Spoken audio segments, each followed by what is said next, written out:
Well, good afternoon. Good afternoon, sports fans, on a sun-splashed, beautiful Thursday afternoon here in Summit, Mississippi, on the campus of Southwest Mississippi Community College. We welcome you to Lady Bear softball right here on Bear TV. Well, good afternoon. I'm Benji Embry. I'll bring you the call of the game this afternoon. Like I said, 70 degrees, absolutely beautiful day. These two teams originally supposed to play this twin bill back on Tuesday, but Mother Nature not finding that satisfactory. So the Tuesday games were called off. They were moved to Thursday. These two teams these two schools, I should say, did play softball yesterday. Co-Lin sweeping Southwest in that twin bill. Today, it's softball's turn. We'll play game one here at 3. Game 2 will follow between the Lady Bears and the Lady Wolfpack of Co-Lin Community College. Of course, a couple of side notes before we get started this afternoon. Of course, we want to send along our congratulations from Southwest Mississippi Community College to the head coach of the Co-Lin Wolfpack, Coach Malia Howard, on the birth of her new baby girl. Coach Howard not with us in attendance today. Coach Amber Beal and Coach Drake Flowers will be handling the coaching duties for the Wolfpack of Co-Lin. You look at Co-Lin, by the way, they come in having played 6 games on the season. They are currently riding a 4-game winning streak with 4 straight wins, 2 over Baton Rouge Community College and 2 over Coahoma. They are 5-1 on the year. 2-0 in conference play. Those 2 Coahoma games were conference games for Co-Lin. They won 20-3 and 5-0 on February 27th. They're a team that's batting an average of right at 400, and they have hit 6 home runs on the year, has this Co-Lin Wolfpack team. Starting on the mound this afternoon for the Wolfpack, they will send their number 1 starter. It's Sarah Blanchard to the mound. Blanchard, the freshman, in 3 appearances.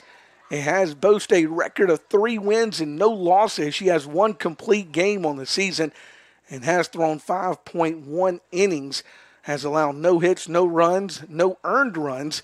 She's walked 1 and struck out 6 on the season. Again, she boasts a 3-0 record on the year. So those are the numbers as they were provided to us by Co-Lin for Blanchard.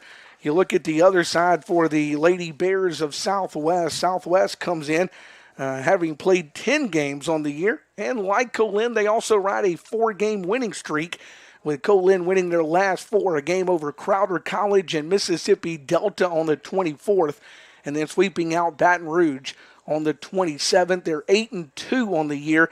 5-1 here at home. They're 3-1 on the road, and the Lady Bears have not played a conference game yet. This Co-Lin series is their conference opener. As a team, they've scored 68 runs. The Lady Bears and coaches Shay Johnson batting .330 as a team. They've hit 4 home runs on the season. This afternoon, the Bears will go with their super sophomore Jade Latham. She is in 5 appearances, 2-2 on the year with a save. She's thrown 25 innings for the Lady Bears, given up 24 hits, 13 runs. Of those 13, 10 have been earned. She's walked 6 and struck out 27. She's got a 2.80 earned run average, so it's the super sophomore Jade Latham against the freshman Blanchard here this afternoon at Lady Bear Park. That's your pitching matchups. We'll come back and get ready to get this one underway and, of course, give you the batting lineups. But first, let's step aside here on Bear TV for a 60-second break. We'll return in 60 seconds with the starting lineups. It's Lady Bear softball on Bear TV. Now is your time to be a part of an amazing class of students. There's so much going on here at Southwest, you won't want to miss out. We have scholarships available for music ensembles, cheer, and athletic teams. You can be a part of our active and vibrant campus life where students are determined to meet their goals. With our new and remodeled residence halls, you have the convenience of staying on campus or commuting. You can even take classes online. At Southwest, you can get an authentic college experience at a fraction of the cost of a 4-year university. You belong here. Southwest Mississippi Community College classes start soon, so schedule an appointment today to get on track to a better you. Find us at www.smcc.edu. On campus of Southwest Mississippi Community College for today's softball doubleheader between the Lady Wolves of Co-Lin Community College and yours. Well, back here at Lady Bear Park, scheduled for a 3 o'clock first pitch. We're going to be a little bit later than that this afternoon. By the way, one programming note here on Bear TV, we'll bring you game one between Co-Lin and Southwest here in softball action. Then we are going to actually step aside and head over to the Southwest Basketball Center. We'll have women's basketball as Jones College is in town to take on the Lady Bears and Coach Brent Harris. We'll have that for you at 6 o'clock tonight here on Bear TV. So do make note of that. Game one against Co-Lin here on Bear TV. Then we go over to do the basketball game for the nightcap. Let's look at the starting lineup first for Co-Lin. Co-Lin starting lineup, they go with number one, Maddie Miller to lead things off. Miller is the leadoff batter. Shelby Maxwell wears number 23 and bats second. Carlin Brabham will bat third. She wears number 4 out of Amite, Louisiana, and Oak Forest High School. 22 is Abigail Carter, the catcher. She'll be in the cleanup spot for Co-Lin. Madeline Wilkerson, the left fielder, will bat fifth and wear number 24. Sarah Blanchard, the pitcher, wears number 9. She'll be there in the 6th spot. And then you look at the 7, 8, 9 spots for Co-Lin. They have number 14, that's Bella Deklovich, the first baseman. Molly Johnson wears number 00. The second baseman bats 8th. And Molly Davis, their shortstop, bats 9th. So it's Miller, Maxwell, Brabham, Carter, Wilkinson, Blanchard, followed by Deklovich, Johnson, and Davis, top to bottom for Co-Lin. You look at the defense for the Bears, they will go with Mackenzie Altamont in left, Mel Lewis, the center fielder. Macy Miley will be the right fielder. So Altamont, Lewis, and Miley along the outfield for the Lady Bears. Along the infield for the Lady Bears, it will be Jenkins, Brock, Moak, and Mason third to first. Miss Rowland, Ashley Rowland will be the catcher. And Jay Latham will, of course, toe the rubber this afternoon for the Lady Bears. So the defense again, left to right, Altamont, Lewis, and Miley. Along the infield, Jenkins, Brock, Moak, and Mason, with Ashley Rowland behind the plate. Now we are getting ready as the starting lineups, as you can see, are going out to this crowd here at Lady Bear Park on this 70-degree afternoon. We will go field side right now for the national anthem. At this time, we ask that you please stand and remove your headgear as we honor America with the playing of the national anthem.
Well, here at Lady Bear Park, the national anthem going out to this crowd, a very nice crowd gathering for a 3 o'clock first pitch. Of course, only 60 miles or so between these two teams, Co-Lin and Southwest, as they get ready to play softball here. Game one of this two-game set. Remember, game two will not be on Bear TV. We'll be stepping aside from softball action and bringing you basketball action. Coach Brent Harris's Lady Bears playing Jones College, 6 o'clock tonight over inside the Southwest Basketball Center First Bank Court. So we want to remind you we'll be breaking away from ladies softball action after game one to bring you basketball. We do come back for softball though next week. In fact, the Lady Bears, the way their schedule is shaping up, home 3 times next week as they're home on Wednesday, Saturday, and now Sunday. Those games that were supposed to be played tomorrow here at Lady Bear Park against Coahoma have been actually moved to a week from Sunday. Those games will be played a week from this Sunday at noon and 2 o'clock respectively. So next week, spring break week, Lady Bears in action on Wednesday, Saturday, and Sunday. So it'll be a lot of action next week here at Lady Bear Park for sure. Well, the leadoff lady is in the box. Maddie Miller says she is ready to go for Co-Lin. Miller, who says she is ready, will step in, and we're ready to get things rolling here with a first pitch strike. The first pitch goes out at 3:16 this afternoon, and it's a first pitch strike to Maddie Miller of the Wolfpack. Miller, 318 on the season as she comes to the plate for the Wolfpack. Pass from the left side. The pitch, a swinging strike that time, and she's down in the count to Latham now. No balls and 2 strikes.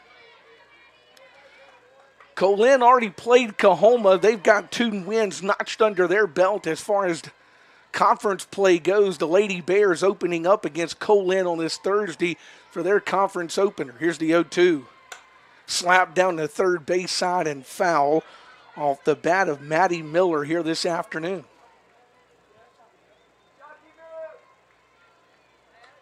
Maddie Miller back in the box. No balls and 2 strikes to her here in the top of the first.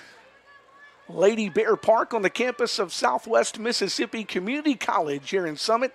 Here's the 0-2, swinging strike that time, and Miller will go down on strikes round number 1. So Miller strikes out, and Shelby Maxwell will come to the plate. Maxwell's the center fielder for Co-Lin. She will come to the plate. Maxwell wears number 23, a .412 hitter on the year as a freshman for Co-Lin. Here's the pitch. That one's called a strike to her, and she's down in the count 0-1. So no balls and a strike to Maxwell, and the 0-1 pitch to her. Beautiful, beautiful park here in Summit.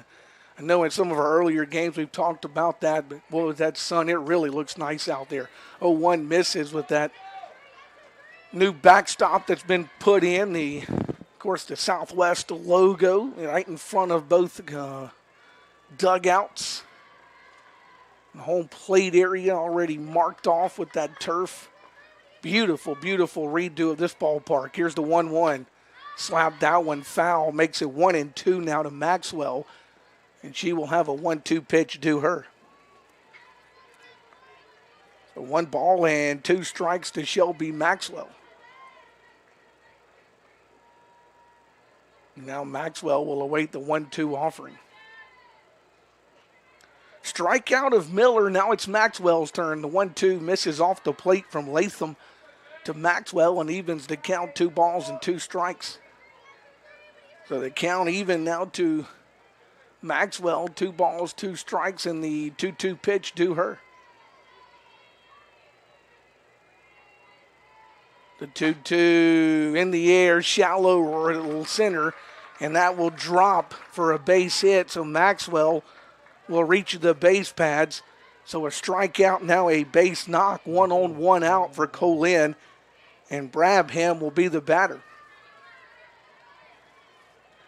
Brabham comes to the plate, batting .545 on the year for Co-Lin. Boy, their offensive numbers are pretty impressive as you look down the list here for this Lady Wolfpack team. So Brabham at the plate, the right-hander, and the pitch to her is taken for a strike, 0-1 from Latham. Runner at first, 1 out here in the top of the first inning with Co-Lin and Southwest battling it out.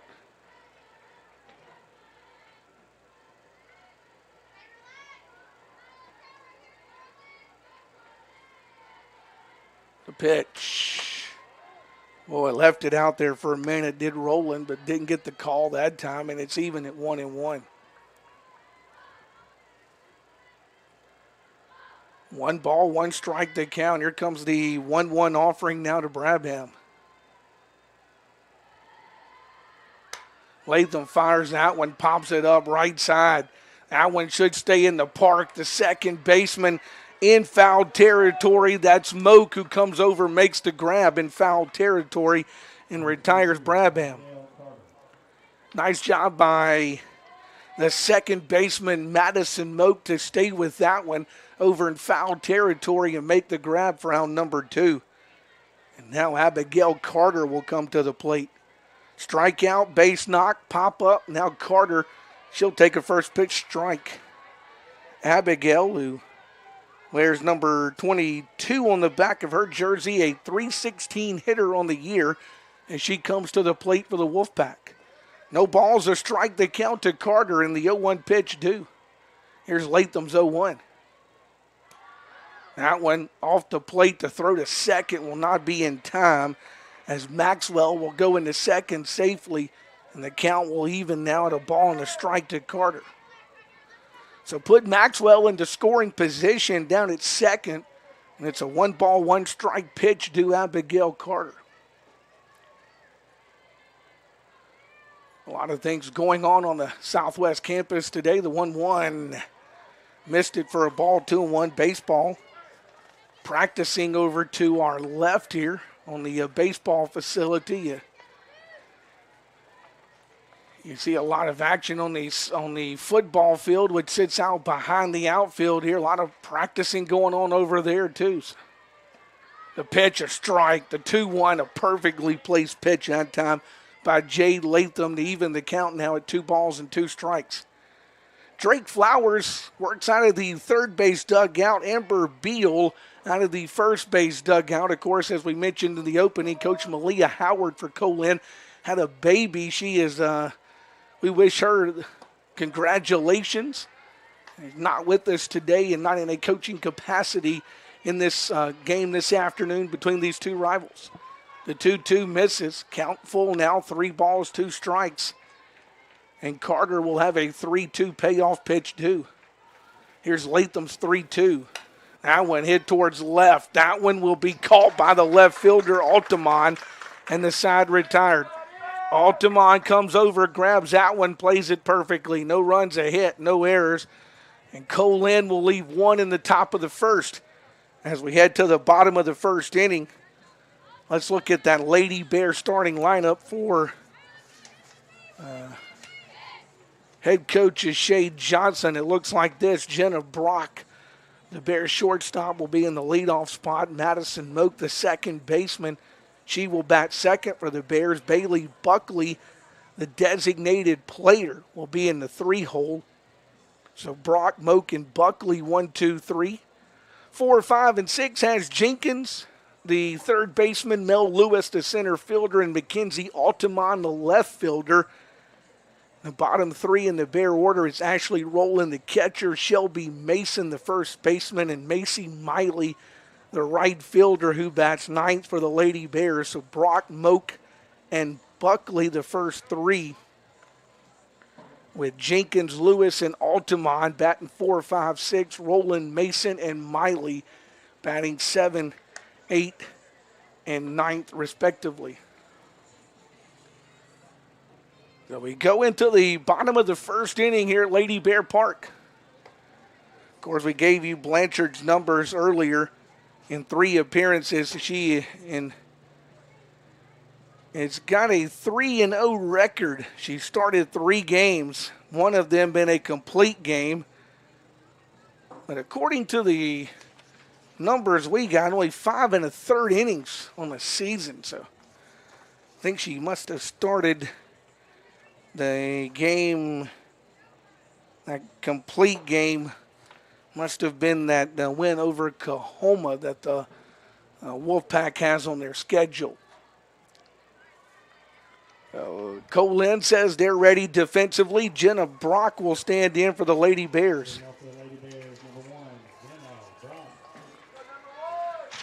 Let's look at the Lady Bears as Jenna Brock comes to the plate. Brock on the season, a .370 hitter. Swings and misses at the first pitch she sees for a strike. And it's no balls and a strike to the Bear shortstop. So no balls and a strike to Jenna Brock. Here comes the 0-1 pitch to her. Infield plays in, expecting Brock to maybe try to bunt for a base hit. Takes the 0-1 pitch for a ball, and they'll even it back to Jenna Brock now at 1 ball, 1 strike. Now the 1-1 pitch to her. Swinging strike 2 to Brock. And she's down in the count. So Brock down in the count, a ball and 2 strikes. Now the 1-2 pitch to her. The 1-2 off the plate evens it to Jenna Brock. Now 2 balls, 2 strikes.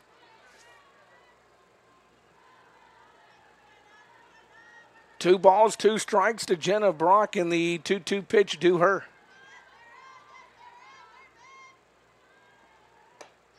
Two off the plate, ball 3, and the count full now to the Bear sophomore.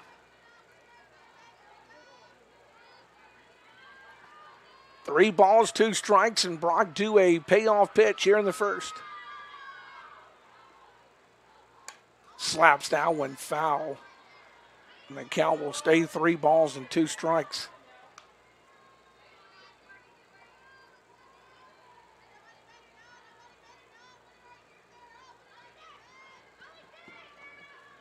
Three balls, 2 strikes, and a payoff due to Jenna Brock.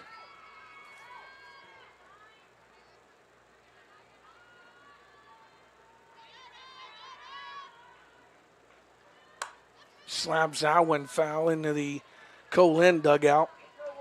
Co-Lin as the visitors working out of that third base dugout this afternoon. Southwest as the home team. They work out of that first base dugout here at Lady Bear Park. 3 ball, 2 strikes. The payoff due the Bear leadoff hitter, Jenna Brock. Here's the 3-2 payoff. Now that's ball 4 to Brock. And she'll draw the free pass to get the Lady Bears started here in the bottom of this first inning. Brock draws the free pass, and Madison Moak steps to the plate. Moak, like Brock, a product of North Pike. Moak, as she comes to the plate, batting .316 on the year for the Lady Bears. Infield will stay in with Moak, and the pitch misses off the plate for a ball, 1-0.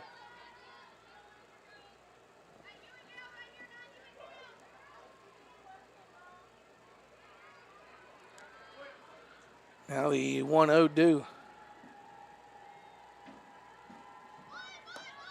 That one called a strike, and evens it back now at a ball and a strike.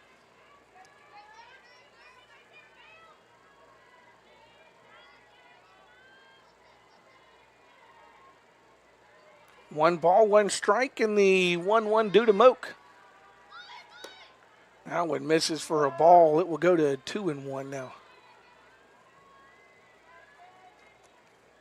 Don't forget, first of 2 between these two teams. Want to see some softball on a beautiful Thursday? Come on out and join us here at the ballpark. 2 balls, a strike, the count. Lady Bear Park right here on the campus of Southwest Mississippi Community College. Here comes the 2-1 now.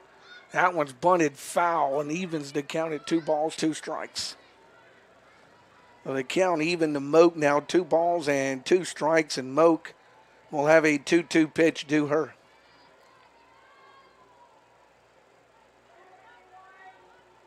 Home plate umpire. Well, I think he may have signaled 3-2, but the scoreboard shows 2-2. So here's the 2-2 pitch. Misses for ball 3. It was 2-2. That's ball 3. Now he signals 3-2 again.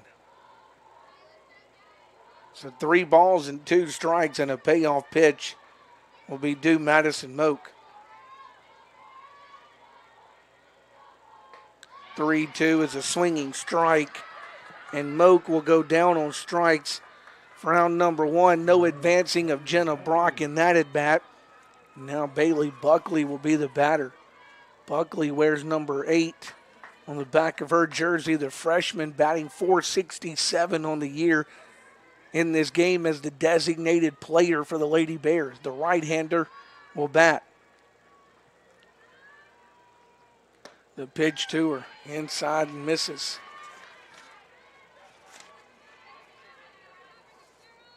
Buckley from Columbia, Mississippi, as she chose Southwest for her softball playing.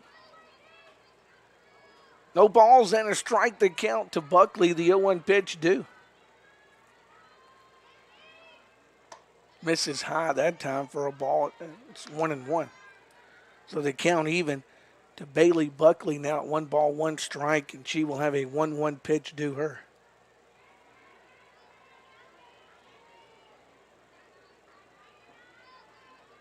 The 1-1 tapped it foul. Takes it to 1-2 now to Buckley. Bears in 10 games boast an 8-2 record.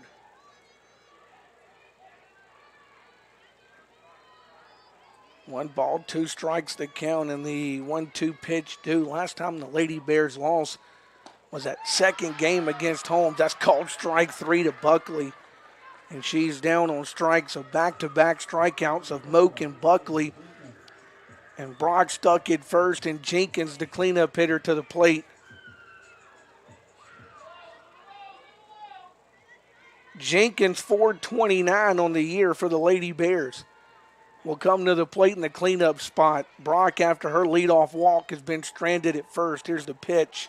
That one hits Jenkins. Jenkins hit by the pitch, and that'll put him at first and second for the Lady Bears and bring the center fielder Mel Lewis to the plate. So a walk and then one that just did grab Jenkins. And now Mel Lewis, the batter for the Lady Bears. Mel, a .290 hitter for the Lady Bears out of the left side.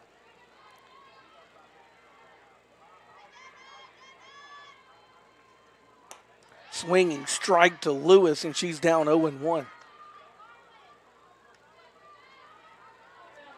So no balls and a strike to Mel Lewis, and the 0-1 do her. Lewis looks in there and waits the 0-1 pitch. That one misses for a ball, and it's even to her now at 1-1.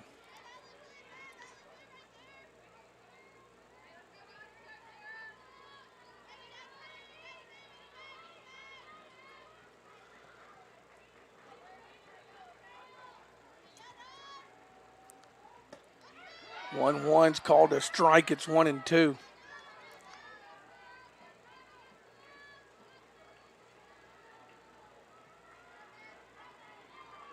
One ball, 2 strikes to Mel Lewis. Here comes the 1-2 to the Bears center fielder.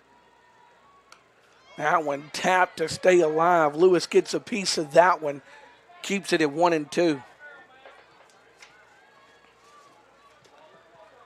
So the count stays a ball and 2 strikes to Mel Lewis, and she will await the 1-2. Boy, a couple of ducks on the pond for the Lady Bears here in the bottom of the first. A walk and a hit batsman.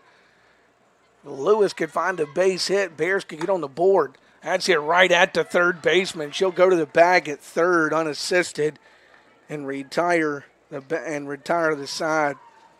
Lady Bears, no runs, no hits, no errors. Couple of ladies left on base after an inning. No score here at Lady Bear Park. And after the completion of the first inning, we'll step aside here on Bear TV for a 60-second break. Back in 60 seconds on Bear TV. Now is your time to be a part of an amazing class of students. There's so much going on here at Southwest, you won't want to miss out. We have scholarships available for music ensembles, cheer, and athletic teams. You can be a part of our active and vibrant campus life where students are determined to meet their goals. With our new and remodeled residence halls, you have the convenience of staying on campus or commuting. You can even take classes online. At Southwest, you can get an authentic college experience at a fraction of the cost of a four-year university. You belong here. Southwest Mississippi Community College classes start soon, so schedule an appointment today to get on track to a better you. Find us at www.smcc.edu.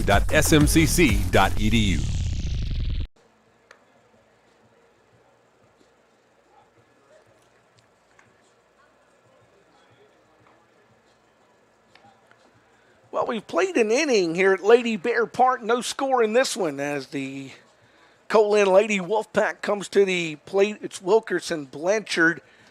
The first three due up, and then the third one will be Deklovich.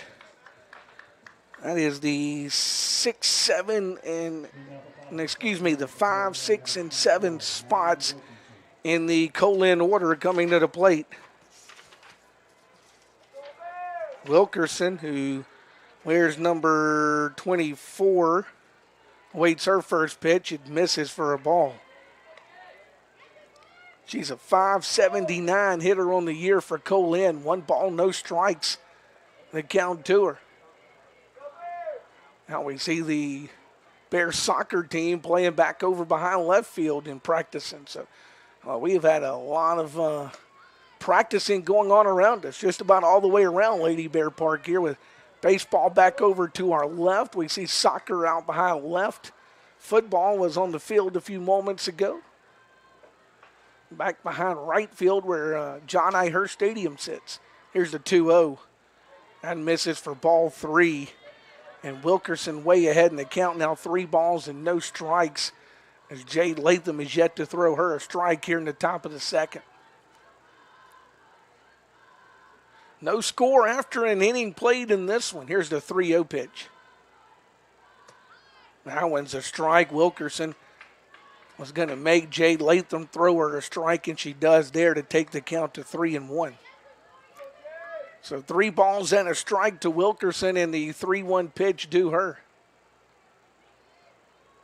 Latham looks at the armband, throws the 3-1, and that's called strike 2. Wilkerson thought she had ball 4, but the home plate umpire will call her back and say that was strike 2, and the count goes full. So the count full now, 3 balls, 2 strikes, and a payoff pitch coming.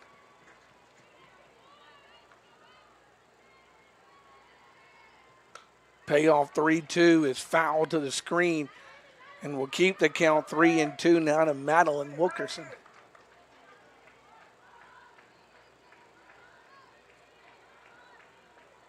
Three balls, 2 strikes, and a payoff now for Wilkerson here at the plate.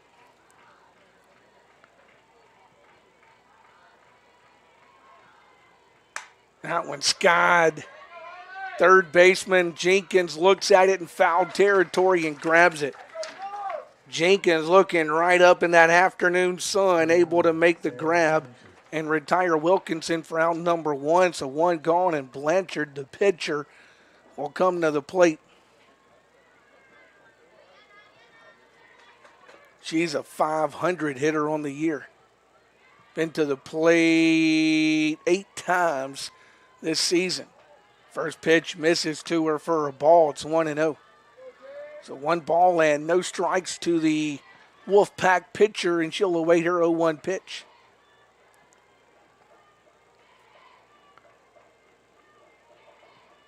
The 1-0 catches the plate for a strike. And evens it to Blanchard now at 1 ball and 1 strike.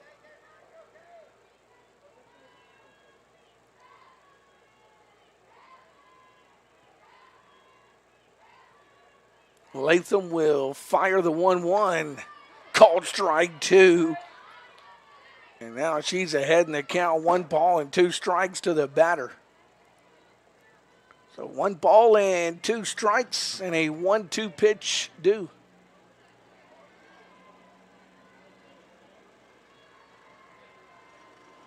1-2 will miss for a ball. And even the count at 2 balls and 2 strikes to her.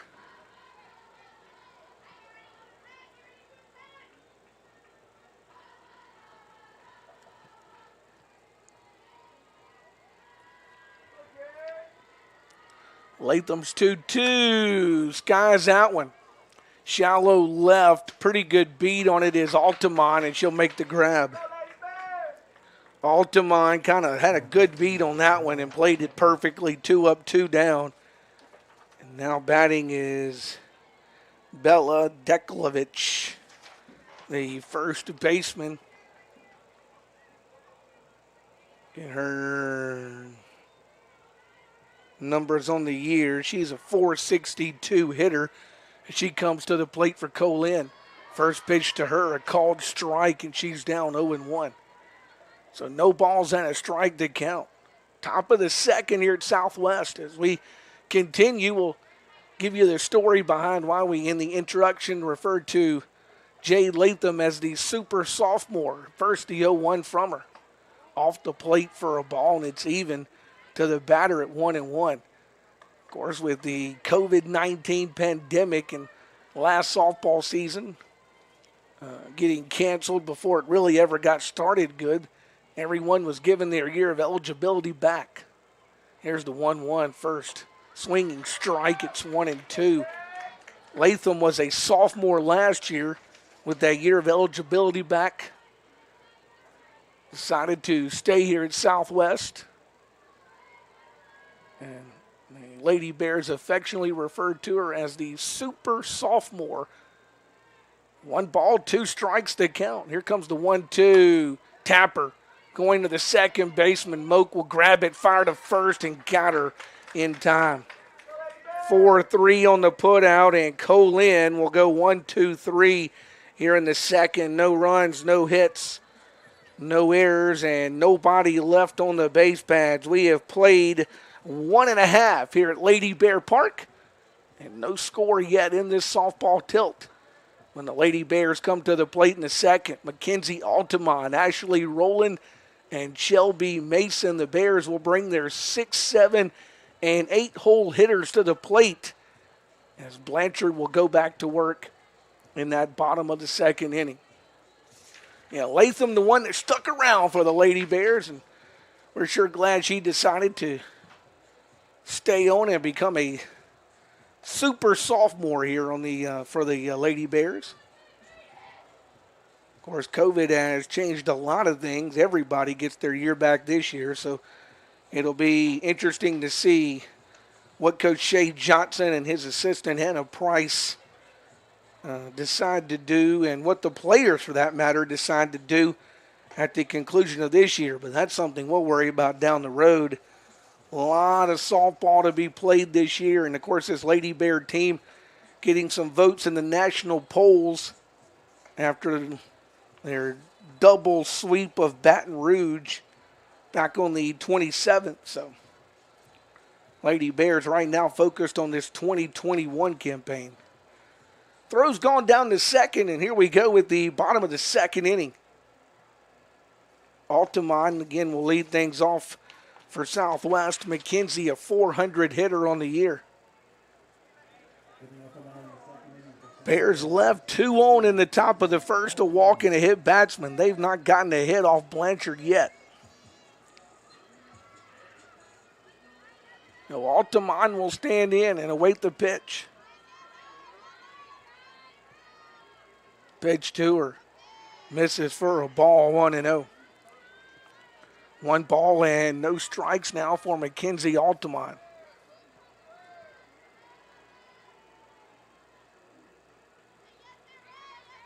Now the 1-0 pitch. Slap toward the third baseman. Grabs it, goes to first. And a 5-3 put out of Altamont for out number 1. That'll bring the Bear catcher Ashley Rowland to the plate with 1 out here in the second. Let's see here. Rowland's numbers, .391 on the season for the Lady Bears.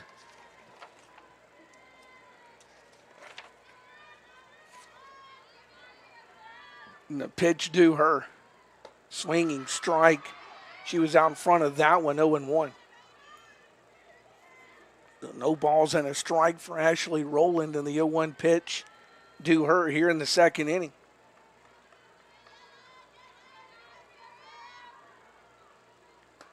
Pitch catches the plate for a strike. And Rowland down in the count now, no balls and 2 strikes. Rowland down 0-2. Let's see if she can battle back against the freshman Blanchard. No balls, 2 strikes to count, and the 0-2 pitch coming. 0-2 misses high that time for a ball. And it's 1 ball and 2 strikes now for Ashley Rowland.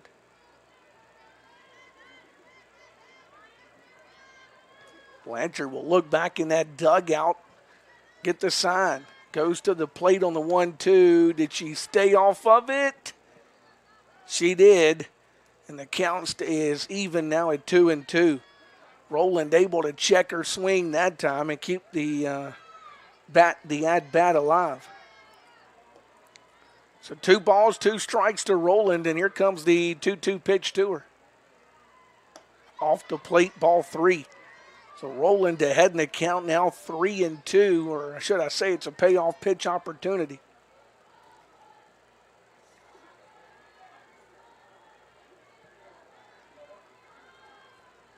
Three-two, called strike 3. And Rowland watches a 3-2 pitch and strikes out.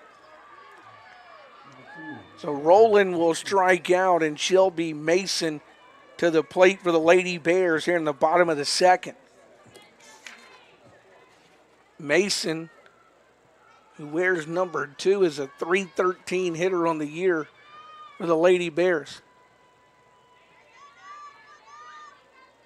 The pitch to Mason misses for a ball to her. It's 1-0. 1 ball and no strikes to count with the 1-2 pitch due.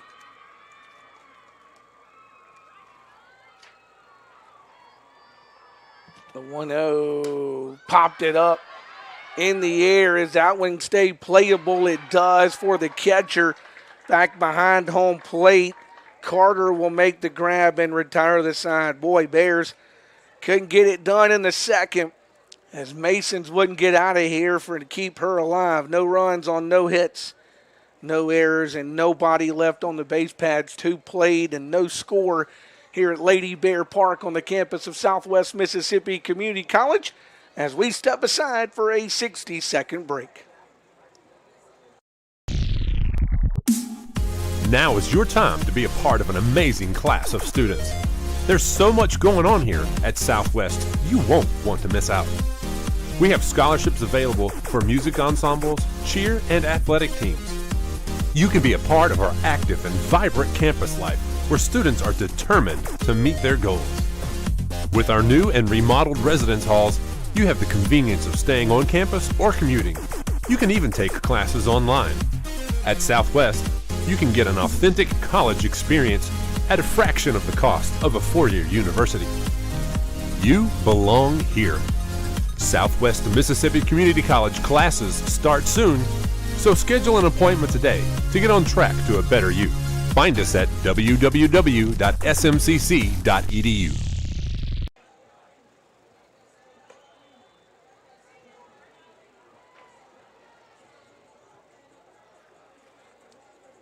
And welcome back, Lady Bear Park here on the campus of Southwest Mississippi Community College. We head into the top of the 3rd inning with no score in this game.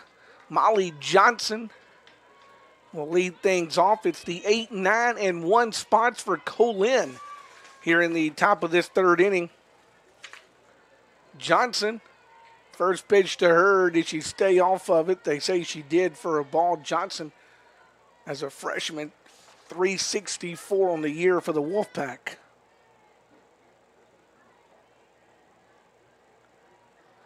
The 0-1 pitch to her. That one misses for ball 2. And Johnson ahead in the count now, 2 balls and no strikes.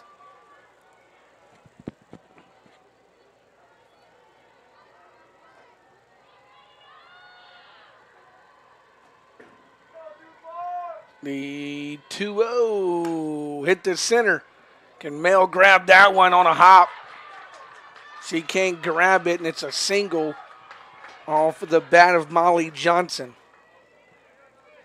Lewis came charging in on it, but it got it on a hop. And that's the second base hit of this game for Co-Lin. And Molly Davis will come to the plate. The shortstop will bat now. She wears number 11. She's 267 on the year. Will bat from the left side. Bears will bring Moak in about even with Latham. The pitch called a strike to her. It's 0-1. So no balls and a strike to Davis, and she will await the 0-1 pitch.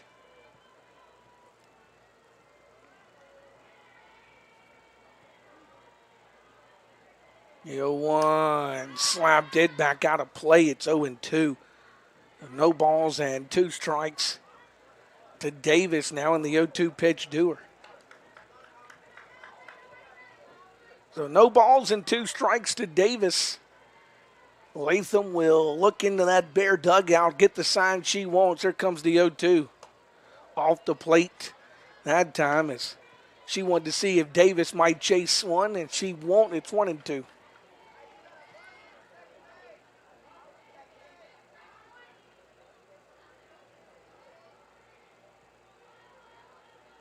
The 1-2 pitch now. Swinging strike 3. And Davis will go down on strikes. So she'll be out number 1. Johnson unable to advance, so she'll stay put at first. And we'll go back to the top of the Co-Lin order here in the third. And Maddie Miller, who was a strikeout victim her first time, will come to the plate. So Miller, a strikeout victim, bats with 1 on. She will show bunt. They will throw to first, get her back. The pitch at the plate called a strike. It's 0-1. No balls and a strike due to Miller. No score in this one as we work here in the top half of inning number 3. We got this one started 3:16 this afternoon here at the ballpark. Here's the 0-1. Swinging strike. It's 0-2 to Miller. So no balls and 2 strikes to Maddie Miller now in the 0-2 pitch to her. Jade Latham, her second time through the batting order here as she faces Miller. Now Moak going to back up a little bit at second base. The 0-2 slapped that one off the end of her bat foul and hits the screen here at Lady Bear Park. No balls, 2 strikes to count. And the 0-2 pitch to Miller.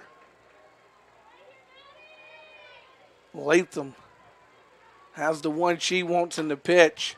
Tapped that one and just did get it over Brock's head for a base hit. Miller poked that one out there and got it. You want to talk about the right place. She poked it right out there beyond the reach of Jenna Brock, and back-to-back singles now, or excuse me, 2 singles with a strikeout in between as 2 on, 1 out for the Wolfpack. And Maxwell, who singled her first time to the plate. Lady Bears will bring Moak back in. They'll also bring Jenkins at third in a bit. First and second, 1 out. Now Maxwell wants time at the plate.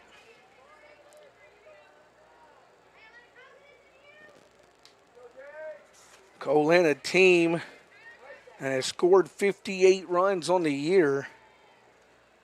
The pitch misses for a ball to her. It's 1-0. So 1 ball and no strikes to count to Maxwell with the 1-0 pitch due her.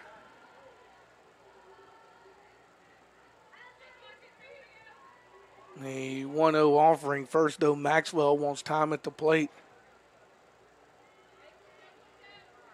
Now she's back in, says she's ready to go.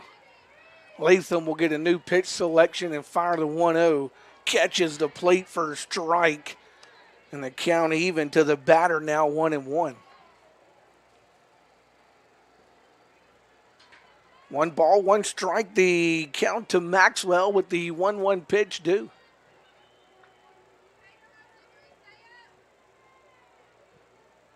Now the 1-1 offering. Off the plate that time for ball 2 to Maxwell. First time really that Jade Latham has been in any kind of trouble, and it comes here in the top half of the third inning. 2 on with 1 out, and the 2-hole hitter Shelby Maxwell at the plate for the Wolfpack. 2 balls, a strike to count. Here comes the 2-1 offering. Now one misses for ball 3, and now she's behind to Maxwell 3-1. So Maxwell ahead in the count, 3 balls and a strike. And now the 3-1 pitch due. 3-1. She keeps it fair. Oh, boy. Altamont dove for it out left. Couldn't grab it. They go to the plate. Run's going to score. And it's going to be a base hit for Maxwell. Co-Lin will score Johnson to make it a 1-0 game. Miller goes to third, second and third now, and Brabham the batter. Boy, Altamont come diving in at left field and almost made a great play. But it bounces right in front of her and allows the Co-Lin Wolfpack to score a run here in the top of the third. Here's Brabham now. First pitch misses to her for a ball from Latham.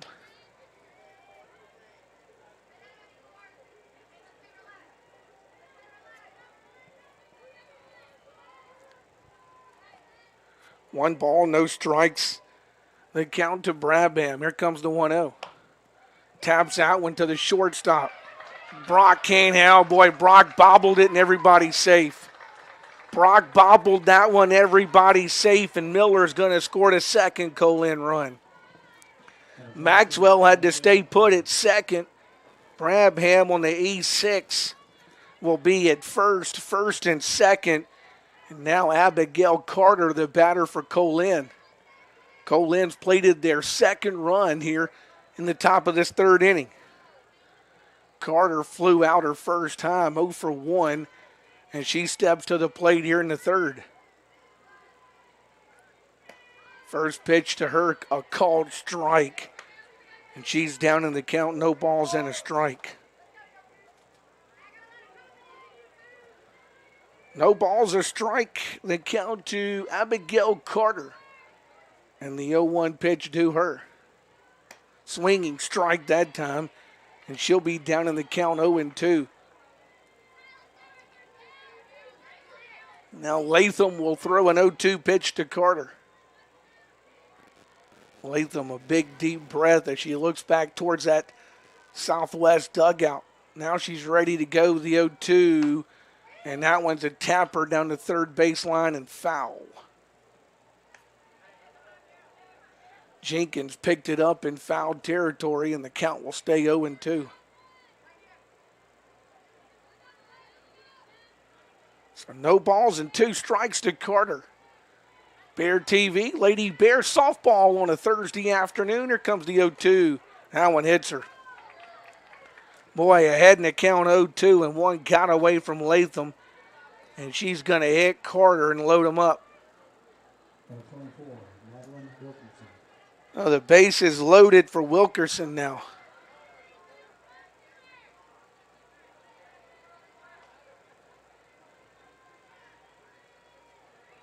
Base is loaded for Wilkerson. Latham now going to have to be real careful here. The first pitch, a strike to Wilkerson. She popped up to the third baseman in foul territory, and Jenkins retired her back in the second. She comes to the plate here in the third with the bases loaded for the Wolfpack and 1 out. No balls and a strike to Wilkerson, and the 0-1 pitch to her. The 0-1 misses and evens it back now to ball and a strike. That takes the count even to Wilkerson now. 1 ball, 1 strike. And the 1-1 pitch due.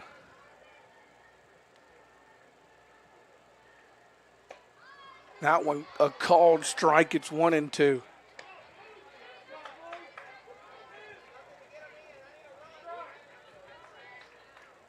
Wilkerson didn't really like the call. She steps off that plate, takes a big breath before the 1-2 pitch is thrown to her.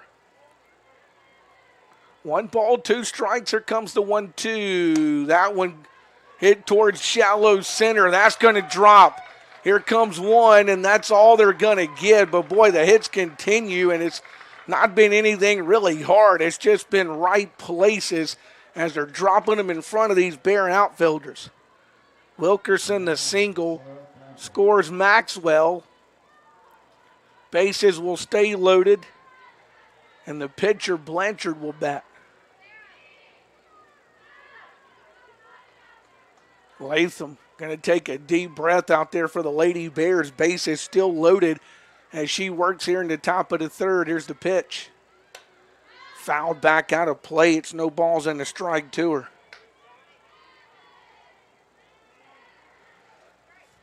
And here now comes Coach Shea Johnson. He wants his entire infield to come. So Coach Shea Johnson comes out of that Bear dugout to talk with his infield, including his pitcher, Jay Latham. While he does that, the Wolfpack meets along the third baseline. Coach Shea Johnson has broke his meeting up. The Wolfpack, they're continuing to talk along that third baseline. Coach Amber Beal, Coach Drake Flowers, now they break theirs up. Of course, head coach Malia Howard on maternity leave for the Wolfpacks of Beal and Flowers, handling this Wolfpack program at the moment. No balls and a strike, the count. Here comes the 0-1. Hits it right at the shortstop. Bobbled it. Goes to third, and they call her safe. She dropped a ball over at third, and everybody going to be safe. Brock bobbled it slightly, made the throw a bang-bang play, and she couldn't hang on to it. That scores Brabham, and we'll keep them loaded on a here for the 9th lady to come to the plate. That one goes to the screen, but no chance that time to advance for on Deklevich's bat. 9th lady to come to the plate here in the third inning for the Wolfpack. They've scored 4 times. There's 1 out and the bases are loaded.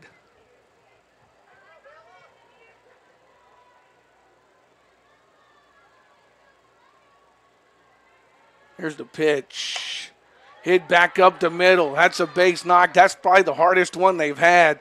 1 run will score to throw from Lewis. A good one to keep it at just 1. And that will score Carter and keep them loaded on a single for the batter. And Molly Johnson, the 10th lady to bat here in the third inning for the Wolfpack, will bat in a 5-0 game. Johnson, who singled and scored earlier in this inning, comes back to the plate. And did she check it? She did for a ball, 1-0.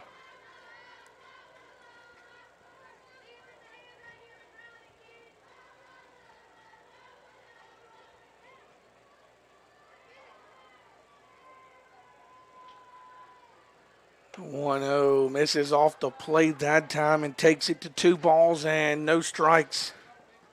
10th Wolfpack batter to the plate here in this third inning. We were zipping right along through the first 2, but it's top of the third. 2 balls, no strikes to count. Here comes the 2-0. Called a strike. It's 2-1. So the count goes to 2 balls and a strike to Johnson.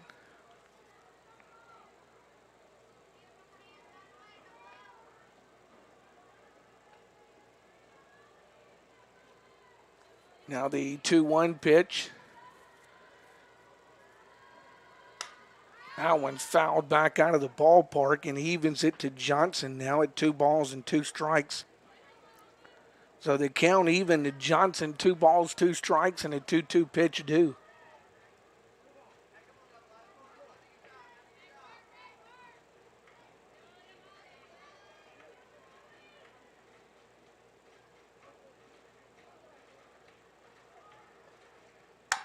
2-2. That one past Brock, the shortstop.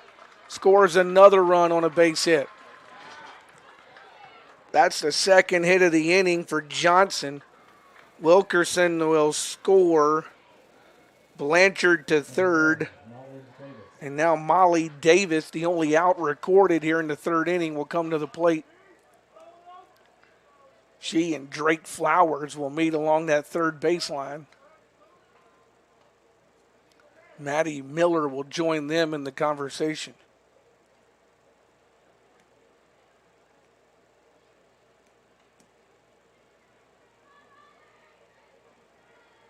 So Davis, the only out recorded here in the third when she struck out. She was the second batter to the plate when she struck out. Comes to the plate for the second time here in this third inning. She's the 11th Wolfpack batter to the plate.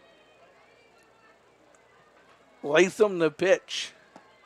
Called a strike. It's 0-1 to her.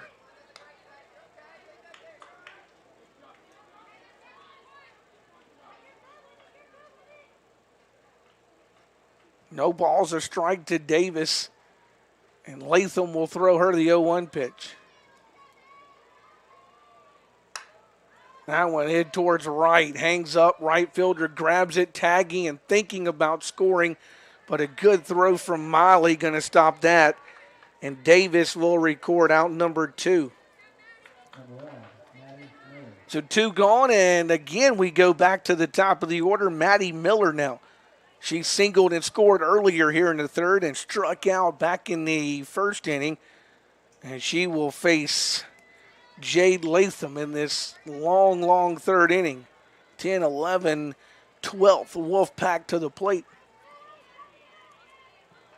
The pitch due Miller.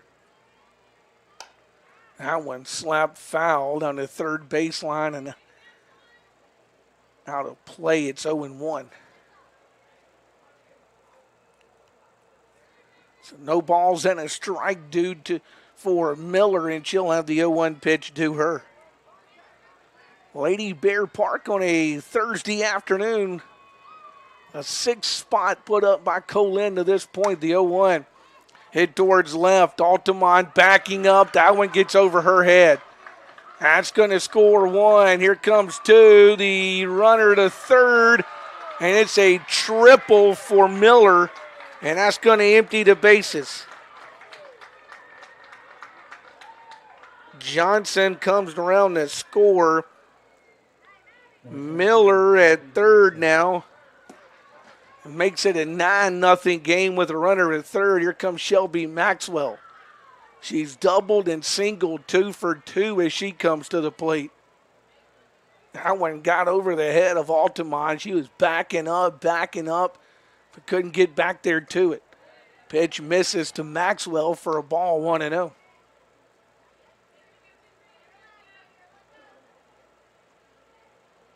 One ball, no strikes, they count to Maxwell. And the 1-0 pitch due, called strike, and it's even at 1-1. The count even to Maxwell now, 1 ball, 1 strike, and Maxwell out of that left-handed batter's box awaits the 1-1 pitch.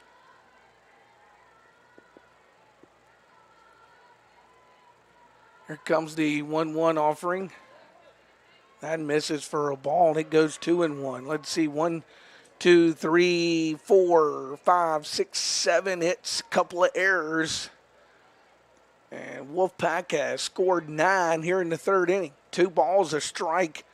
That count to Maxwell now, and the 2-1 pitch due.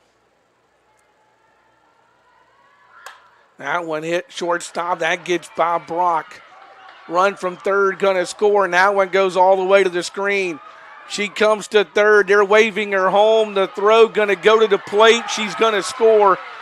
And she is going to come all the way around the base paths to score, does Maxwell. Don't think it would be an inside the park, but we'll wait and see how they officially score that one. It was Dove for by Lewis and got past her. Altamont had to come over and grab it. And they are going to give her an inside the park home run, it appears, to make it 11-0. Here's Brabham.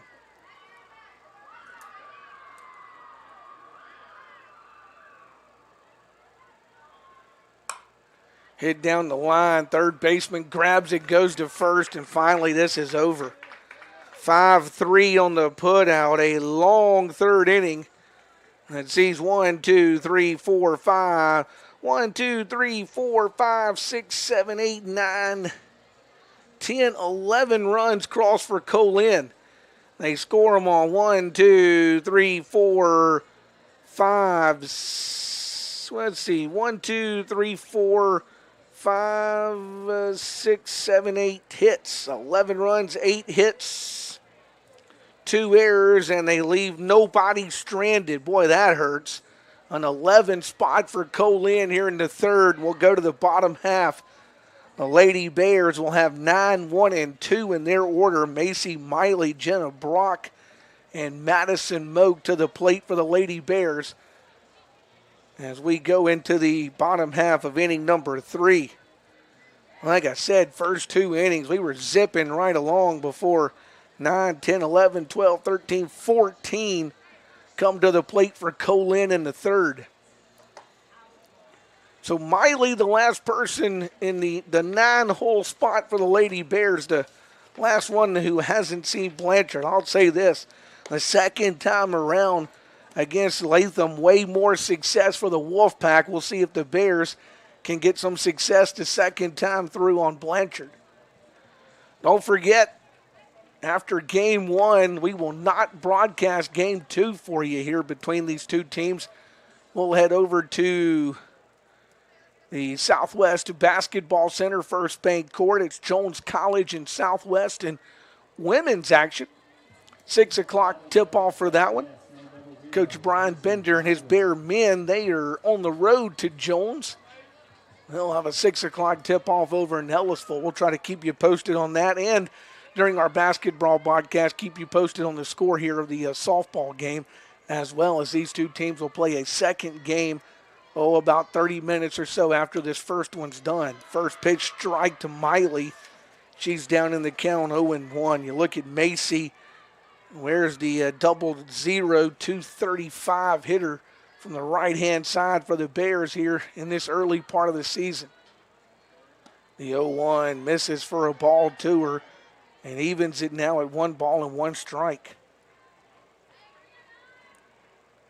Miley, Brock, then Moak. 9, 1, and 2 in the Bear order to the plate here in the bottom of this third inning. There's the 1-1 pitch. Swinging strike. It's 1-2 now to Macy Miley. Don't forget the Bears scheduled to play Kahoma here tomorrow. Those games have been moved. They'll be played a week from Sunday here at Lady Bear Park. 1 ball, 2 strikes to Miley to 1-2.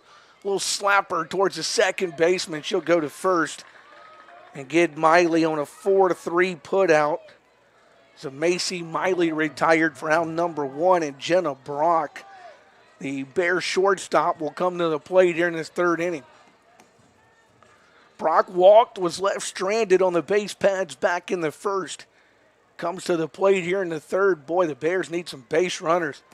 Want to try to start chipping away at that 11-0 score here that Co-Lin's put up. That one hit, boy, infield played in, and Brock, kind of a swinging bunt, got it past the second baseman Johnson for a base hit. Johnson was playing in for the bunt, and it was more of a swinging bunt from Brock. And she got it past the second baseman Johnson and gets herself a 1-out single. Here's Madison Moak. Moak, a strikeout victim her first time. They play her in at short, put the second baseman Johnson back now, does the Wolfpack. First pitch to Moak, off the plate and taken for a ball, 1-0. So 1 ball and no strikes now to Madison Moak.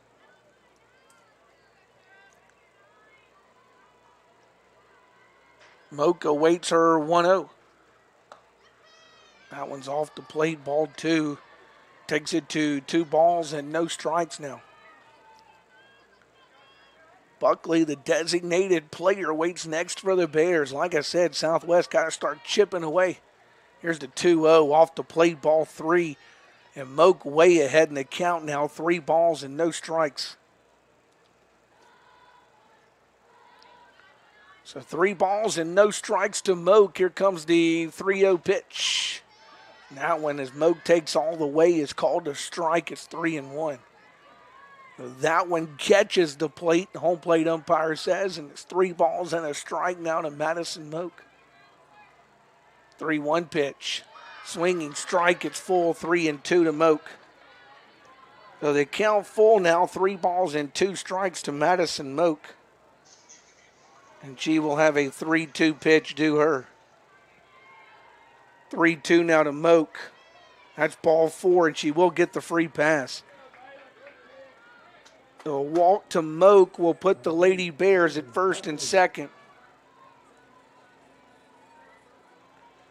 So first and second for the Lady Bears.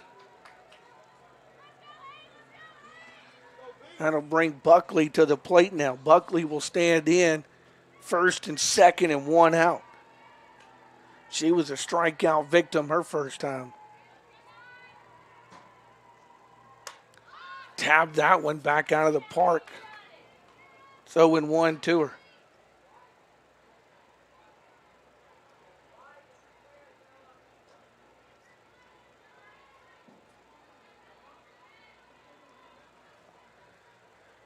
The 0-1 pitch now is had to retrieve a new softball for her.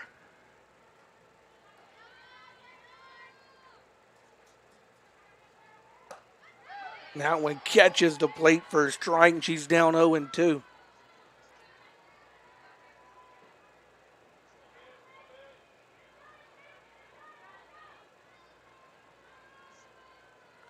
So no balls and 2 strikes to Buckley here for the Lady Bears.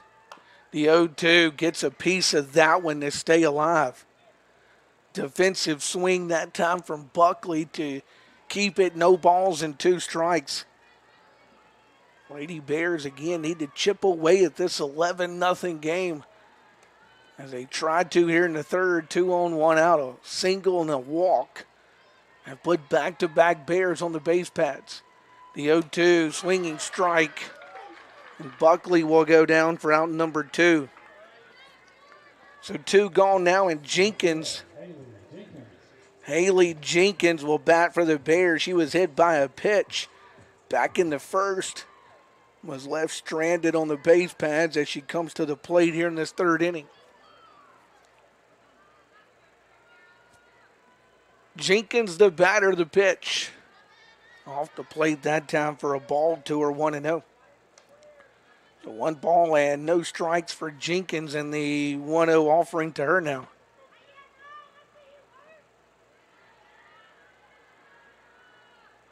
The 1-0.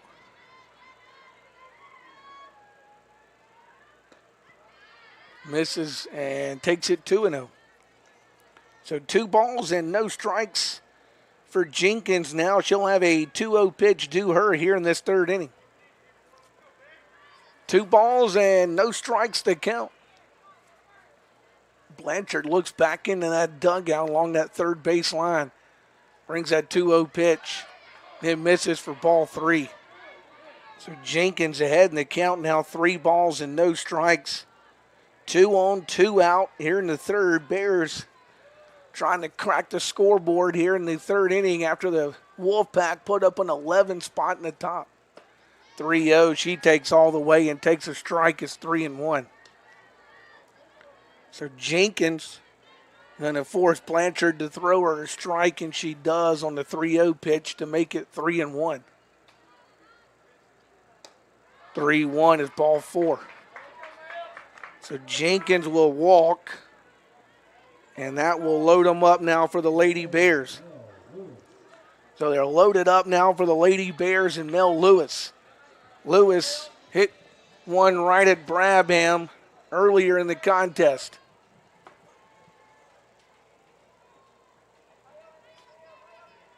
And the pitch due her now. That one slapped down the third base side and over the top of the dugout here at Southwest along that third base side. So no balls and a strike to Mel Lewis, and the 0-1 pitch due her.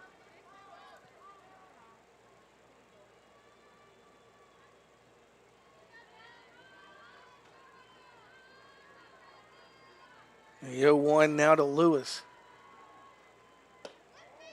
Off the plate that time, and will even the count at 1-1. So the count even to Mel Lewis now, 1 ball, 1 strike. And Lewis will have a 1-1 pitch due her. Now one right back to the pitcher. She'll go to first and retire Lewis. A 1-3 put out. Retires Mel Lewis, and down to retire the threat for the Bears in the third. No runs on a hit, no errors, and the Bears leave the bases loaded. Nothing doing for the Bears in the third. We go to the fourth with Carter, Wilkinson, and Blanchard coming to the plate, and we'll see them after we grab a 60-second break. Back in 60 seconds on Bear TV. Now is your time to be a part of an amazing class of students. There's so much going on here at Southwest, you won't want to miss out. We have scholarships available for music ensembles, cheer, and athletic teams. You can be a part of our active and vibrant campus life where students are determined to meet their goals. With our new and remodeled residence halls, you have the convenience of staying on campus or commuting. You can even take classes online. At Southwest, you can get an authentic college experience at a fraction of the cost of a four-year university. You belong here. Southwest Mississippi Community College classes start soon, so schedule an appointment today to get on track to a better you. Find us at www.smcc.edu.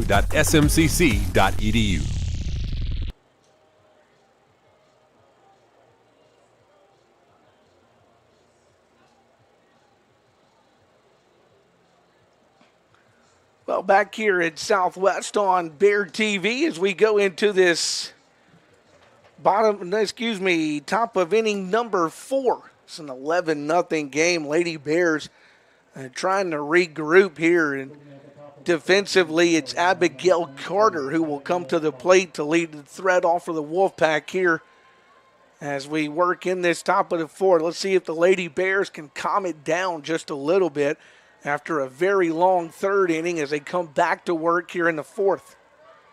First pitch is a called ball to Carter. She's been hit by a pitch and popped out. She's also scored one of the runs for Co-Lin here this afternoon.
Number 24, Madeline Wilkinson.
Number 9, Sarah Blanchard.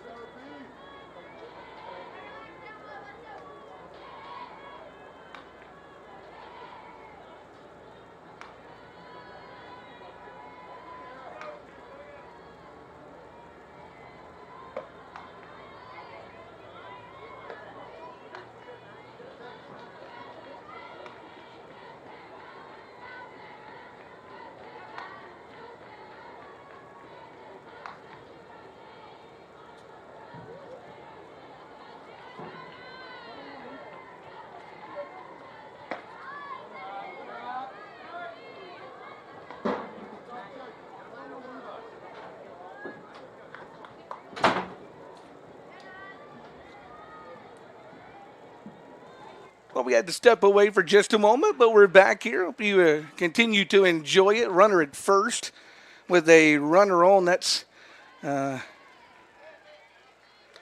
batter number 9. That's Blanchard at the plate.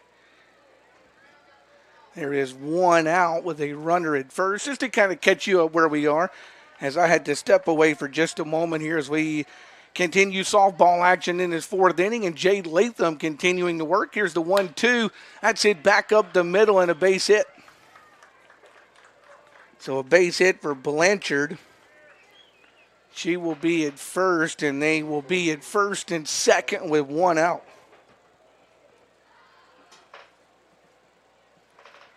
And we'll bring the batter Deklovich to the plate now. She was singled and grounded out in a couple of trips to the plate.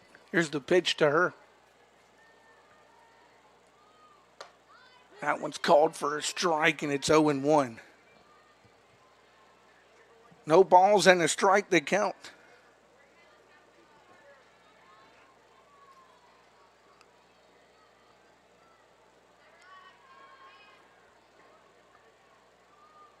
Latham will look over, grab the sign in the 0-1, and called a strike. It's 0-2.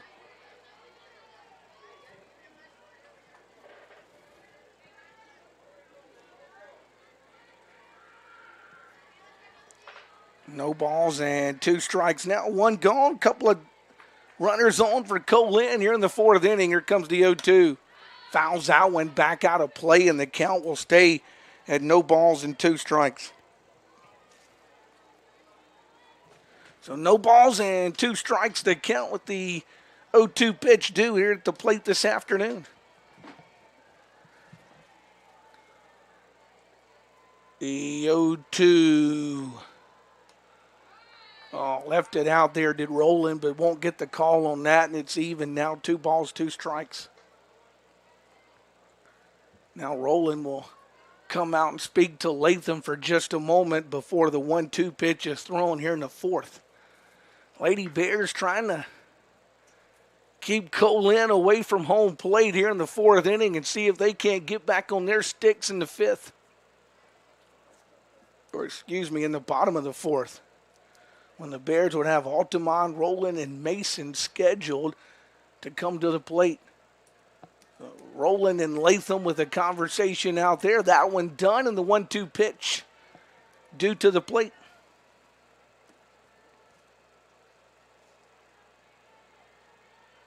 Now the 1-2 popped up. Shortstop Brock calling for it, grabs it, and records the out. That's 2 out now, and will bring Molly Johnson to the plate. Johnson has singled twice and scored twice for Co-Lin. She will come to the plate here in the 4th inning with 2 on and 2 out for the Wolfpack. Latham running that ball through her fingers before she fires the first pitch to Johnson. That one's popped up, foul territory, and will get back out of the ballpark, back behind the Lady Bear dugout that sits along that first base line. No balls and a strike to count to Johnson. She will have the 0-1 pitch due.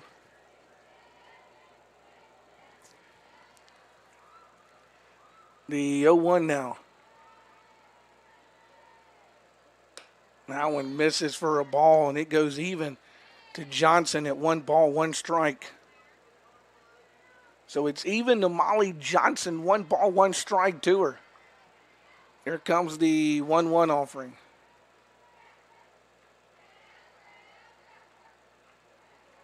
Now time asked for by Johnson is Latham getting that sign out of that dugout along the first base line. Here's the pitch to her.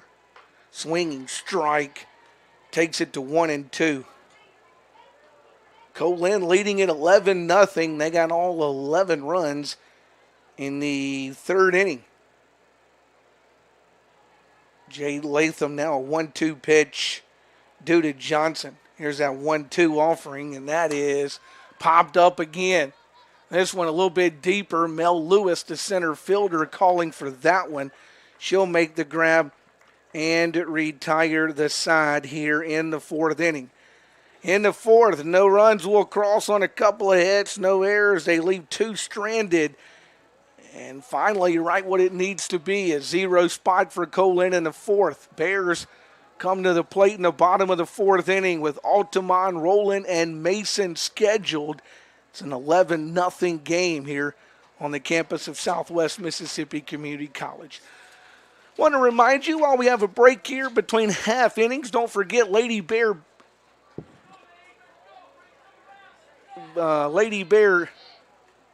basketball will be coming your way. As the Lady Bears will take on Jones College over inside the Southwest Basketball Center, scheduled for a 6 o'clock tip for that one. We'll have that game for you here on Bear TV. We're going to cover game 1 here, softball action with Co-Lin and Southwest.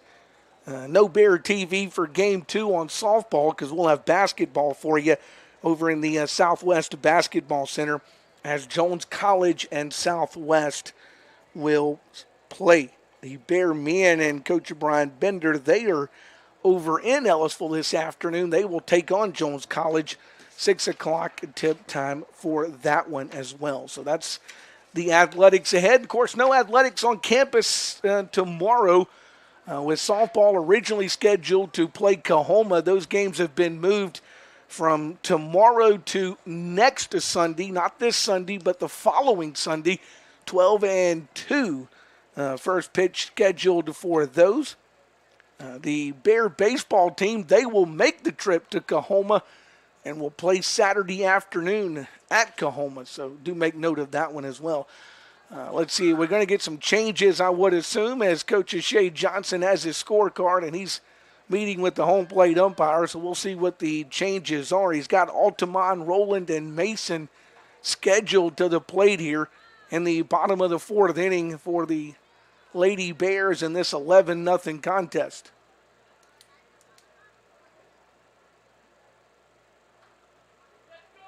And he signals to us that 18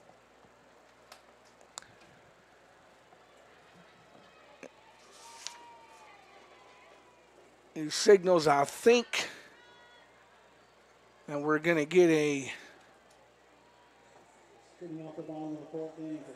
Nan Gatlin. It is Nan Gatlin who will be batting in Altamont's spot. So Nan Gatlin will come on off the Bear bench and bat here in the fourth inning in Mackenzie Altamont's spot.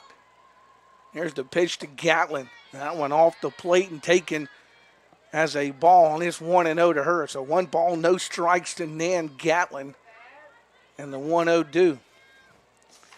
Gatlin off the Bear bench, a .273 hitter on the year. Here comes the 1-0. That one misses for ball 2 to Gatlin. Bear just need some base runners right now. See if they can make a big bottom of the fourth here at Lady Bear Park. 2 balls, no strikes to Gatlin. Here comes the 2-0. Swinging strike to Gatlin, and it's 2-1. So 2 balls and a strike now to Nan Gatlin. Gatlin will have a 2-1 pitch due her. Swinging strike, it's even now at 2-2. So they count even to Nan Gatlin. 2 balls, 2 strikes, and Gatlin will have a 2-2 pitch due her. 2-2, right back to the pitcher. She'll go to first in time. 1-3 on the put out of Gatlin. And she's out number 1 here in the fourth inning, and that'll bring Ashley Rowland to the plate. Rowland, the catcher, a strikeout victim her first time back in the second, and she steps to the plate here in this fourth inning.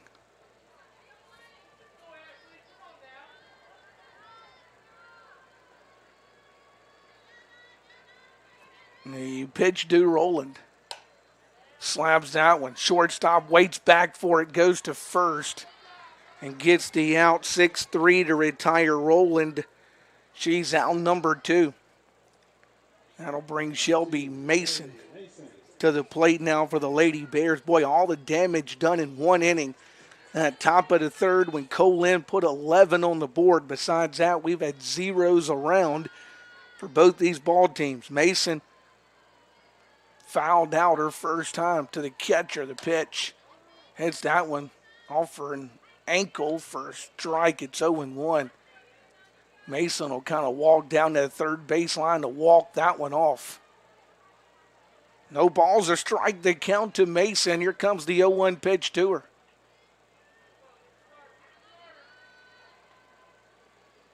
The 0-1. High fly ball left side, but foul.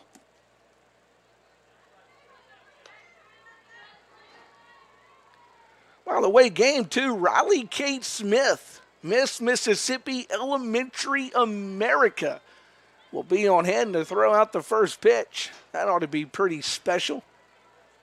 No balls, 2 strikes. Here comes the 0-2. That's going to miss for a ball and take it now to a ball and 2 strikes to Mason. So 1 ball and 2 strikes to Shelby Mason, and she will have a 1-2 pitch due her. Now the 1-2 offering. That's it down the third baseline. Brabham grabs that, goes to first. And it's a 1-2-3 fourth inning. Bears go in order. Gatlin, Rowland, and Mason. No runs, no hits, no errors, and nobody left on. We go to the 5th It's an 11-0 game here at Lady Bear Park, and we'll step aside for a 60-second break. Back in 60 seconds, you're watching Lady Bear softball on Bear TV. Now is your time to be a part of an amazing class of students. There's so much going on here at Southwest, you won't want to miss out. We have scholarships available for music ensembles, cheer, and athletic teams. You can be a part of our active and vibrant campus life where students are determined to meet their goals. With our new and remodeled residence halls, you have the convenience of staying on campus or commuting. You can even take classes online. At Southwest, you can get an authentic college experience at a fraction of the cost of a four-year university. You belong here. Southwest Mississippi Community College classes start soon, so schedule an appointment today to get on track to a better you. Find us at www.smcc.edu.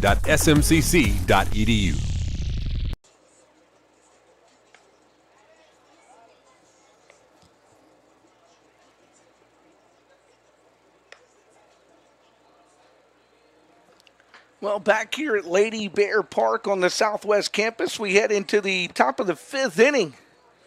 Change defensively for the Lady Bears. Asia Walker will check in to take left field. That's where Mackenzie Altamont was. Altamont will move from left to the mound.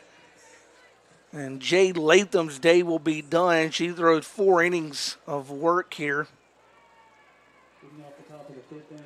4 innings on 8, 9, 10, 11 hits, 11 runs. We'll get your complete numbers as we continue. Molly Davis, the scheduled batter for Co-Lin. Let's see. She strikes out 1, 2 in the game and walks. I don't think she walked anybody. She didn't. So 4 innings, 11 hits, 11 runs, no walks, 2 strikeouts. First pitch is taken for a ball to Molly Davis, and it's 1 ball and no strikes to her. Like I said, you erased that 3rd inning, and we have a 0-0 ball game here at Lady Bear Park. Unfortunately, that's not something you can do. 1 ball, no strikes to Davis. Slabs that one to the shortstop. Fires to first in time. Davis is retired, 6-3 on the putout. And she's out number 1, and Maddie Miller will bat as we'll go back to the top of the Co-Lin order. Miller has tripled, singled, and struck out in 3 appearances as she comes to the plate for the 4th time here for Co-Lin in this 5th inning.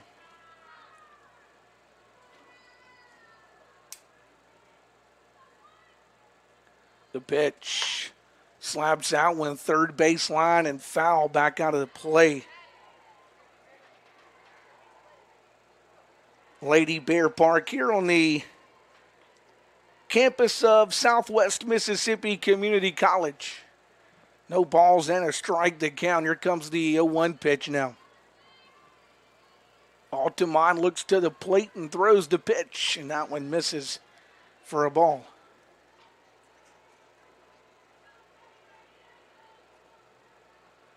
The 1-1 pitch due.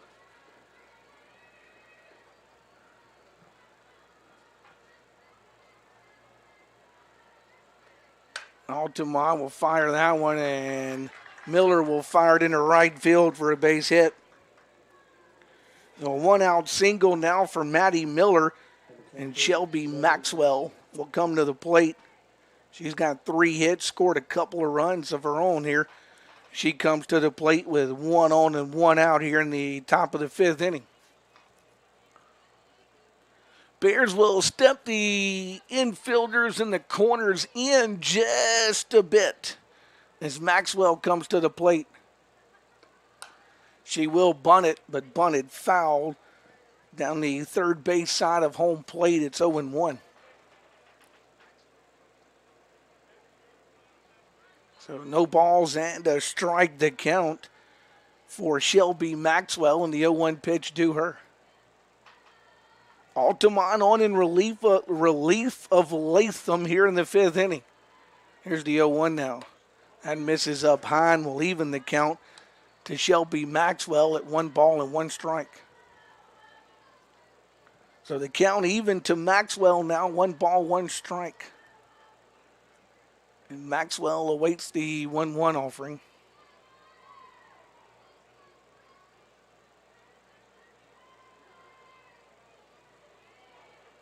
Shows bunt, puts it back towards Altamont. She goes to first for the sure out. And now the first baseman, Mason, will look and walk Miller back towards that second base bag. 1-3 on the put out of Maxwell. She's out numbered 2, and now Brabham, the batter, with 2 out here in the 5th. Brabham has reached on an air, grounded out, and popped up.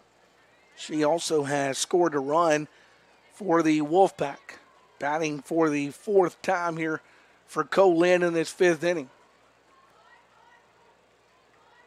Altamont will fire the pitch, called a strike to Brabham. She's down in the count 0-1. So no balls and a strike to Brabham, and the 0-1 do her.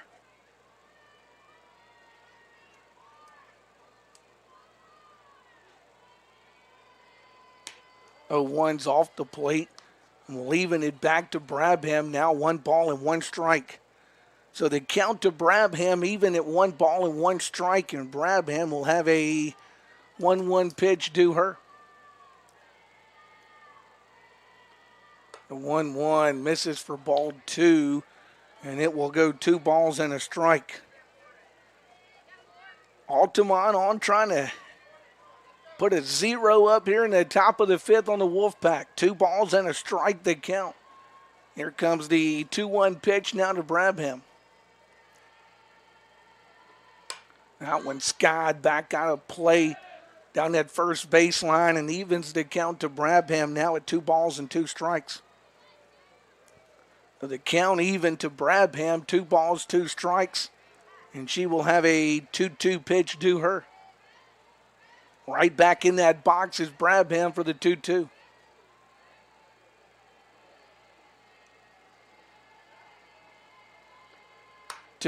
Right back at Altamont. Can she find it in time to record the out? She can't, but she does get it before the run's able to score.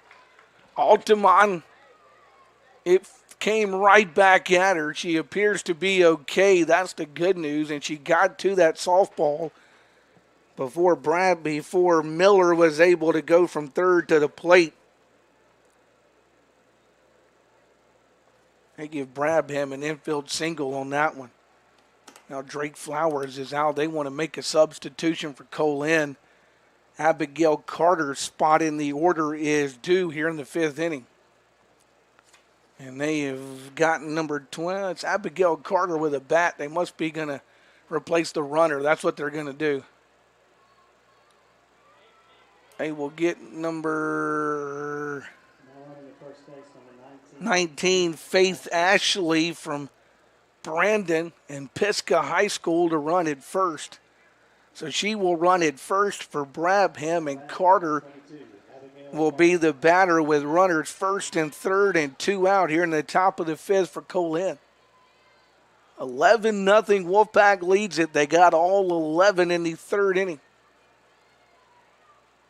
Here's the pitch. Outside off the plate for a ball, 1-0 to Carter.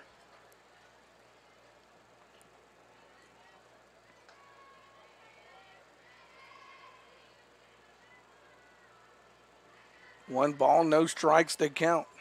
Now 1-0 offering is ball 2. So 2 balls and no strikes now to Carter, and she will have a 2-0 pitch due her.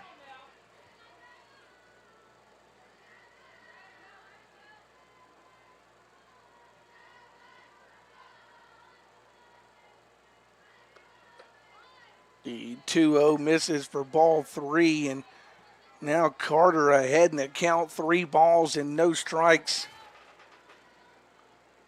Now the 3-0 pitch will be due here at Lady Bear Park. 3 balls, no strikes to count, and a 3-0 due for Carter. That one's called a strike. Runner takes off from first. She'll go to second, no throw down. And it's now second and third with 2 out and 3 balls and a strike to Carter. So 3 balls and a strike to Carter, and the 3-1 do her. That one's ball 4 from Altamont. So that'll load the bases now for Wilkerson. 24, Madeline Wilkinson. So Wilkerson will be the batter. She has singled twice, scored a run, and also popped up. And she comes to the plate here in the 5th inning for the Wolfpack. Bases loaded, 2 out. And the scorecard is out once again.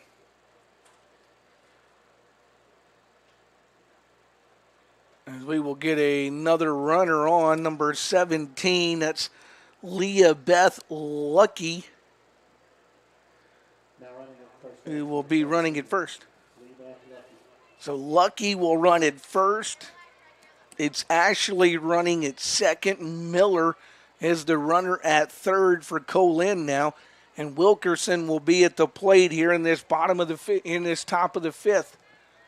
So here's Wilkerson to bat. Bases loaded, but there are 2 out for the Wolfpack here in the 5th inning. The pitch misses for the ball 1. So 1 ball and no strikes for Wilkerson. So 1 ball, no strikes, and the 1-0 due on this Thursday afternoon.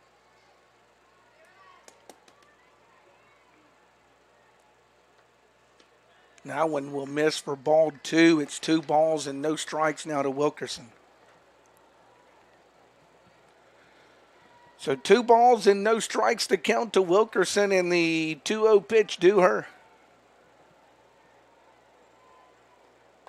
2-0 misses, 3-0 now. Boy, no place to put her. Let's see if Altamont can battle back with no place to put Wilkerson here in the 5th inning. 3 balls, no strikes to count. The 3-0 pitch due. That's ball 4. So back-to-back free passes, and that's going to walk a run in for Co-Lin. And we'll keep the bases loaded. Here comes assistant coach Hannah Price. She's asking for the entire infield before Blanchard bats. Bases loaded, 2 out. They've walked 1 in to make it a 12-0 game here in the top of the 5th for the Wolfpack. Don't forget Lady Bear basketball coming up 6 o'clock tonight. Lady Bears and Jones College over in the Southwest Basketball Center. We'll have that one for you here on Bear TV. WAZA 107.7 FM. We'll have that one on the radio side for you.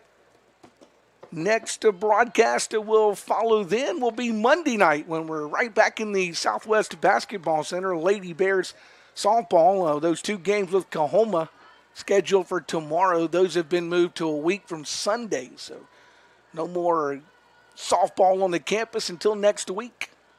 The pitch catches the plate for a strike to Blanchard. It's 0-1. No balls and a strike to count to Blanchard, and the 0-1 pitch due her here in the top of this 5th inning. I think it's Wednesday, Saturday, and Sunday for softball next week for Coach Shay Johnson's Lady Bears. No balls or strike, the 0-1. That misses off the plate, and we're leaving it to Blanchard now. 1 ball, 1 strike. So 1 ball, 1 strike to Blanchard, and she'll have the 1-1 pitch due her. Now the 1-1 offering. That one skied towards right center. It's the center fielder, Lewis, with the better bead on it. She'll make the grab and retire the batter, and the side retired. No runs, 1 run in the 5th, crosses for Co-Lin. You get a run on 1, 2 hits. There were no errors, and Co-Lin going to leave them loaded in the 5th inning. They put 1 more on the board. They make it a 12-0 softball game. We'll go into the bottom of the 5th.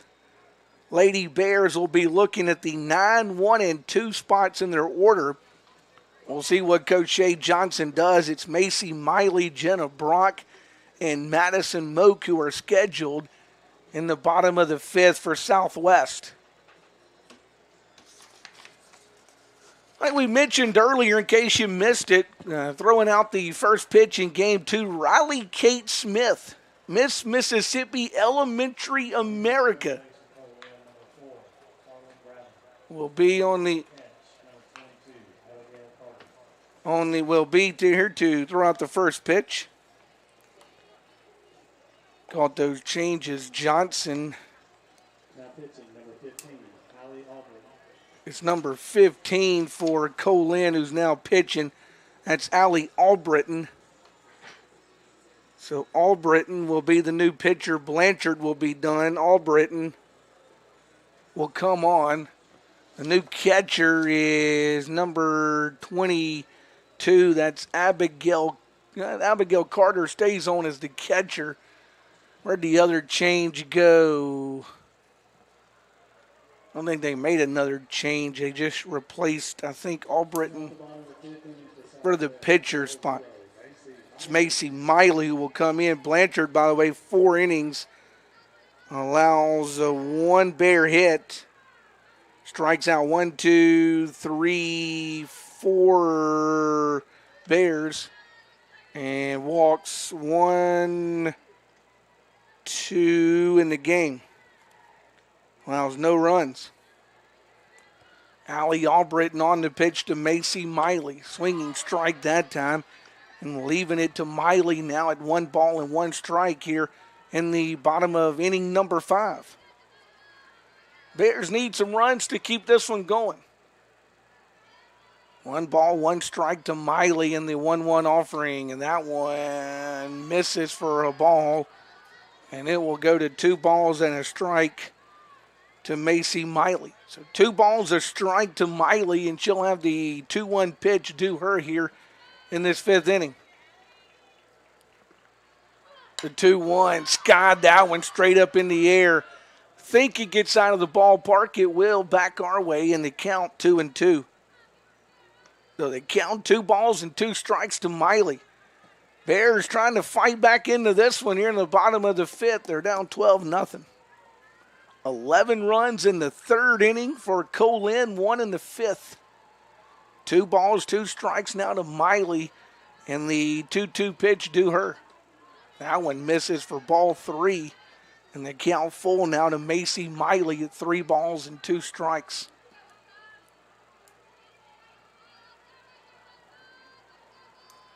So the count full now, 3 balls and 2 strikes to the Bear right fielder. And the 3-2, they say it hit her. The 3-2 pitch hits Macy Miley. So Miley gets hit by the pitch. Bears get their leadoff person on and go back to the top of the order. And shortstop Jenna Brock, who's walked and singled in 2 trips. She bats for the Bears here in the 5th. Looks like we're going to get 22 for the Bears. That is Jaden Davis out to run at first. So Jaden Davis going to run at first for the Lady Bears as she'll run for Miley. And Jenna Brock will be the batter for Southwest.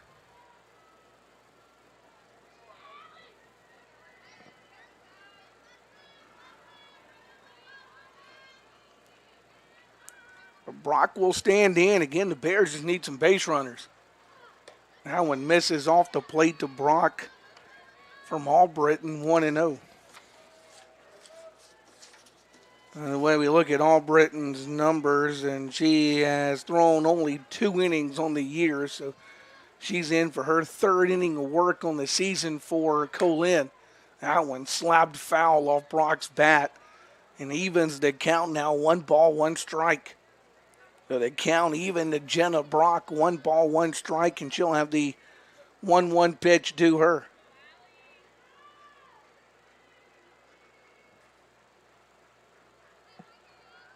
Albritton fires the 1-1. That's off the plate, ball 2 to Brock. So 2 balls and a strike now to Jenna Brock. Boy, you say it can't be done. Remember, Co-Lin put an 11 spot on the board in the third. So anything can still happen here at the ballpark. 2 balls, a strike, they count. Brock do her 2-1 pitch from Albritton. She will slap that one foul down the third baseline and back out of play. Nice crowd gathering here on a beautiful sun-splashed Thursday afternoon at the ballpark in Summit. Lady Baird Park on the campus of Southwest Mississippi Community College. 2 balls, 2 strikes, the count, the 2-2 pitch due Jenna Brock now. That one slap foul. Coach Shea Johnson took that off the leg. He will walk it off. First on the check on him was Coach Amber Beal from Co-Lin, but he tells her he'll be all right. He is moving around. He's moving that leg a pretty good bit down there on that third base line, though. 2 balls, 2 strikes, they count. Now the 2-2 pitch. We had to get some new softballs out of the Bear dugout before the 2-2. That one's hit right at the third baseman. They go back to first. Did she get back in time? No. Boy, talk about right place at the right time. As the glove on the third baseman, number 4, Brabham, just reached out there and grabbed that one from Jenna Brock. Round number 1, and then trying to go back to the bag. They get the out at second base, round number 2. And now Madison Moak is scheduled. Looks like the Lady Bears are going to go with Amber Cowart. So Amber Cowart will bat with 2 out, and the base is empty here in this 5th inning. A weird double play there. Brock hit it on the nose, but Brabham at third reaches her glove out and is able to grab it. And then able to get Jaden Davis trying to go back to the first base bag for out number 2. So 2 are gone now, and Amber Cowart off the Bear bench will bat.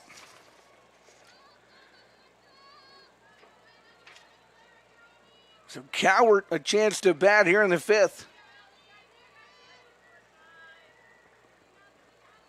First pitch to Cowart due. Albritton will work to her, and the first pitch misses for a ball, 1-0. Bears down 12-0 here in the bottom of the 5th inning at the ballpark. 1 ball, no strikes to count to Cowart now in the 1-0 due. That one popped up. Right fielder comes in, grabs it, does Miller to retire the side at 5:03 p.m.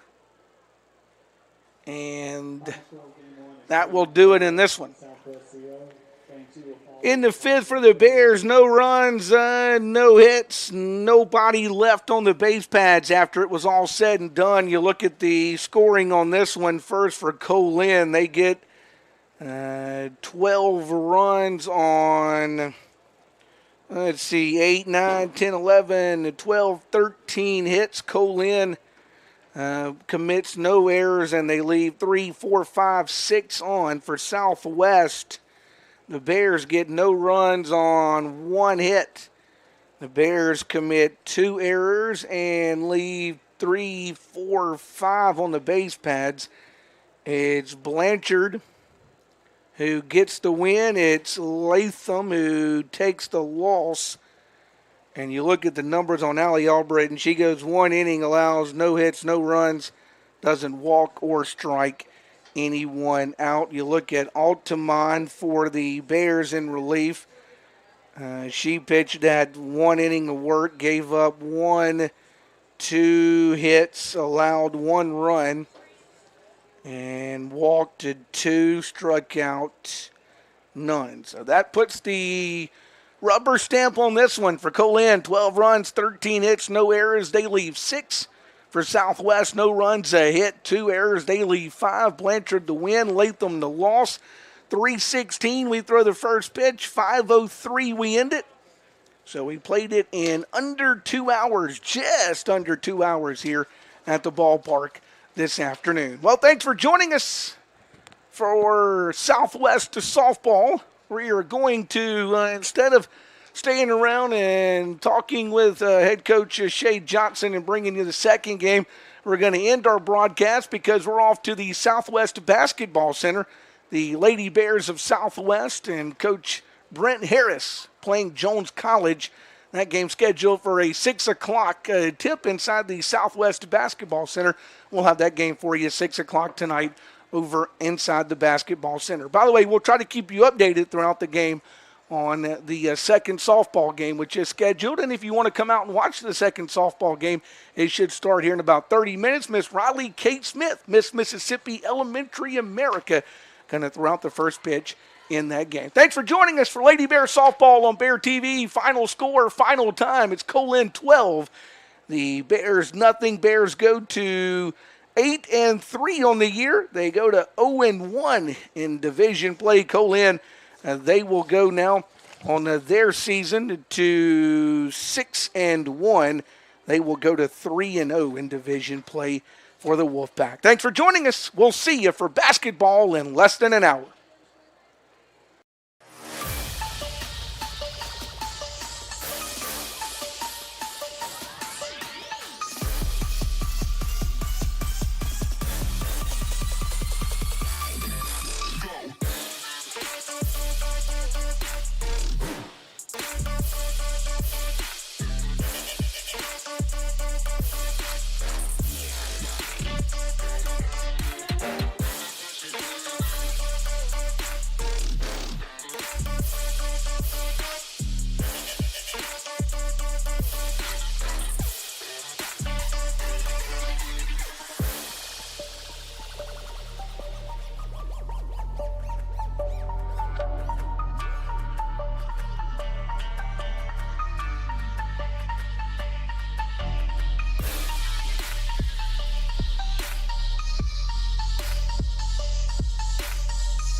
Lady Bears are in a good spot at 5-2 on the year. Coach Brent Harris's Bears averaging 71 points per game. They're shooting right at 41% on the season. Of course, leading scorer for the Bears of Southwest, that is with 16.3 on the season. Shyla McGee wears number 14, but Etienne's right behind her with 15.3 on the season. Those two leading scorers for the Bears this season. For Jones College, they come in on the season having played 9 games. Jones College 9-0 on the year. They're 7-0 in division play. They have won obviously all 9 of their games, beating East Central, Shelton State, Co-Lin, and South Georgia Tech recently.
When we come back after a 2-minute break, you're listening to Bear Basketball on 107.7 FM WAZA. You are, of course, watching Bear Basketball on Bear TV.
I can say I've done a lot of things in my life. I've flown with the Eagles, rolled with the Cowboys, I've barreled through the barriers. One thing I can't say though is that I did it alone. People ask me what makes a legend. I always say it's about being a part of something bigger. It's never just me. It's always one for all. Whatever comes your way, do it together.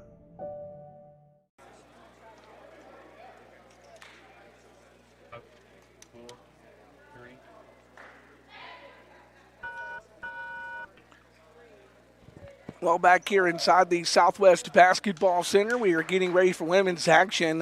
We have Coach Missy Builder back at the scorer's table. A last-minute change being made in the book, so that's going to delay us just a moment.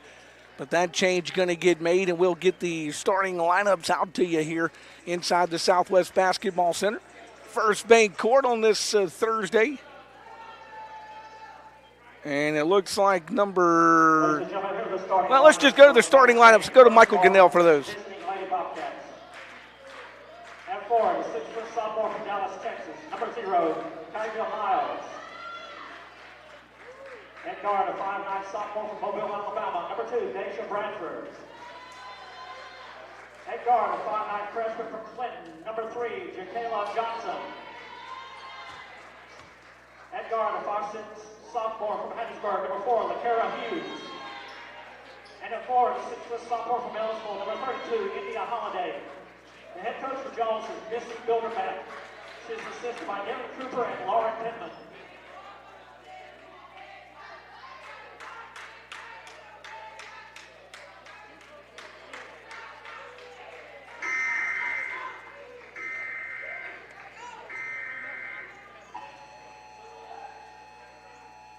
And now, ladies and gentlemen, for your Southwest Lady Bears, at guard, a 5'8" sophomore from Monroe, Louisiana, number 1, Michaela Etienne.